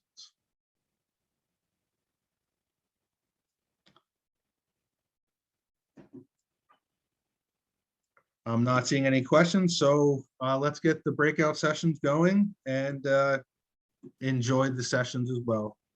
And thank you for continuing to stay with us this afternoon. Well, welcome back to the main room, everyone. We are coming up to the end of our, our great, what I think is a great plenary today. That was on the, 5% procurement opportunity with the federal government, and the recent announcements and a lot of the, we learned a lot of new information on the changes in regards to government procurement, different ways of accessing government procurement as well. But I really think today was a really good turnout, and we're really happy that everyone could join us. One kind of thing that came to mind today when we were having that presentation on the Atlantic Sciences Enterprise Center is that Erica mentioned that the total project is $300 million. And if we're looking at a 5%, set aside for Indigenous, we're looking at, $15 million worth of opportunity for the Indigenous businesses, Indigenous population, right here in our backyard. So, obviously we have lots of work to do to be ready for those opportunities. But, I think, there's only time right now is the time to start planning and getting all our resources in place. And yeah, so I really hope everyone enjoyed today. And on behalf of the JEDI team, I would like to thank you all for coming out to the plenary today. If you're already a partner or supporter, thank you for your continued support. If this is the first you've heard of JEDI, please don't hesitate. Please don't let this be the end of our connection. Just a reminder that we're going to keep the Zoom open at the end of the event if anyone is looking for networking. And of course, none of this would be possible without our dedicated support from our funders, the Government of Canada, the Government of New Brunswick. On behalf of the JEDI Board of Directors and JEDI staff, thank you. I'd also like to thank all the chiefs and the councils and the Wustigwe, Mi'kmaq, and Passamaquoddy territories who support JEDI in our initiatives. And of course, a huge thank you to all our keynotes, panelists and facilitators, and to everyone who attended. A big shout out to the, and I'd like to also big shout out to the JEDI team for all your great work today. There's a lot of back end stuff when we're coordinating virtual events. So that's always greatly appreciated. But yeah, so again, thank you all for joining in our efforts to benefit the Indigenous peoples in New Brunswick. And now I'd like to pass it over to Traditionalist Evan Sakobe to end our event today with a closing prayer. Hey, what's up, everybody? Good to see you all again. I'm glad you had a good event and shared lots of good medicine with each other, and that's the topic that I'm going to end off on. Jigawazit Waliwan, Chu Pseude Win, Nagap Pseude Gig. Skios, Nakwaliwan, Nagulas Welcome, Gamaj Chu Gadget Pasitsky Jinway Pizuno. So Waliwan Chu Pseude and Ziwiak, Nagap Pseude Mouse, we know. Wajukem Toltin and Chu. Squabazid, Pseude Pizuno, Chub Pseude Winnig, Pseude Gig. I've offered up thanks to each and every one of you in our language. Anytime that we have an opportunity to share our language, it's medicine. And all the great work that each and every one of you do on behalf of your respective companies, and the work that you do on behalf of your families and friends and communities is all medicine. And I think we need to always remember the work that we're doing is important and valued, and you're medicine to somebody. So my prayers are to each and every one of you as you leave this to go to the part that we talked about this morning, to people waiting for us, our loved ones waiting for us at home. That medicine that you bring, that's what I want to give thanks for, and send that out to each and every one of you for a safe ride home, and until we meet again. So Waliwan, I'm Sadnogama, Sadil Nabama, Kamigwedge, up Chichkanomio. Waliwan, Evan.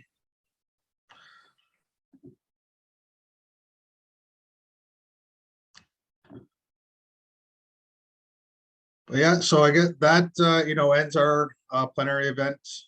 Thanks again, everyone. I know there was a lot of great information shared today. And just to remind everyone, we will be sharing all of the presentations with everyone via email and any information that we've collected today. So please look forward to seeing all that information in your email in the next coming week or so, once we're able to organize all that.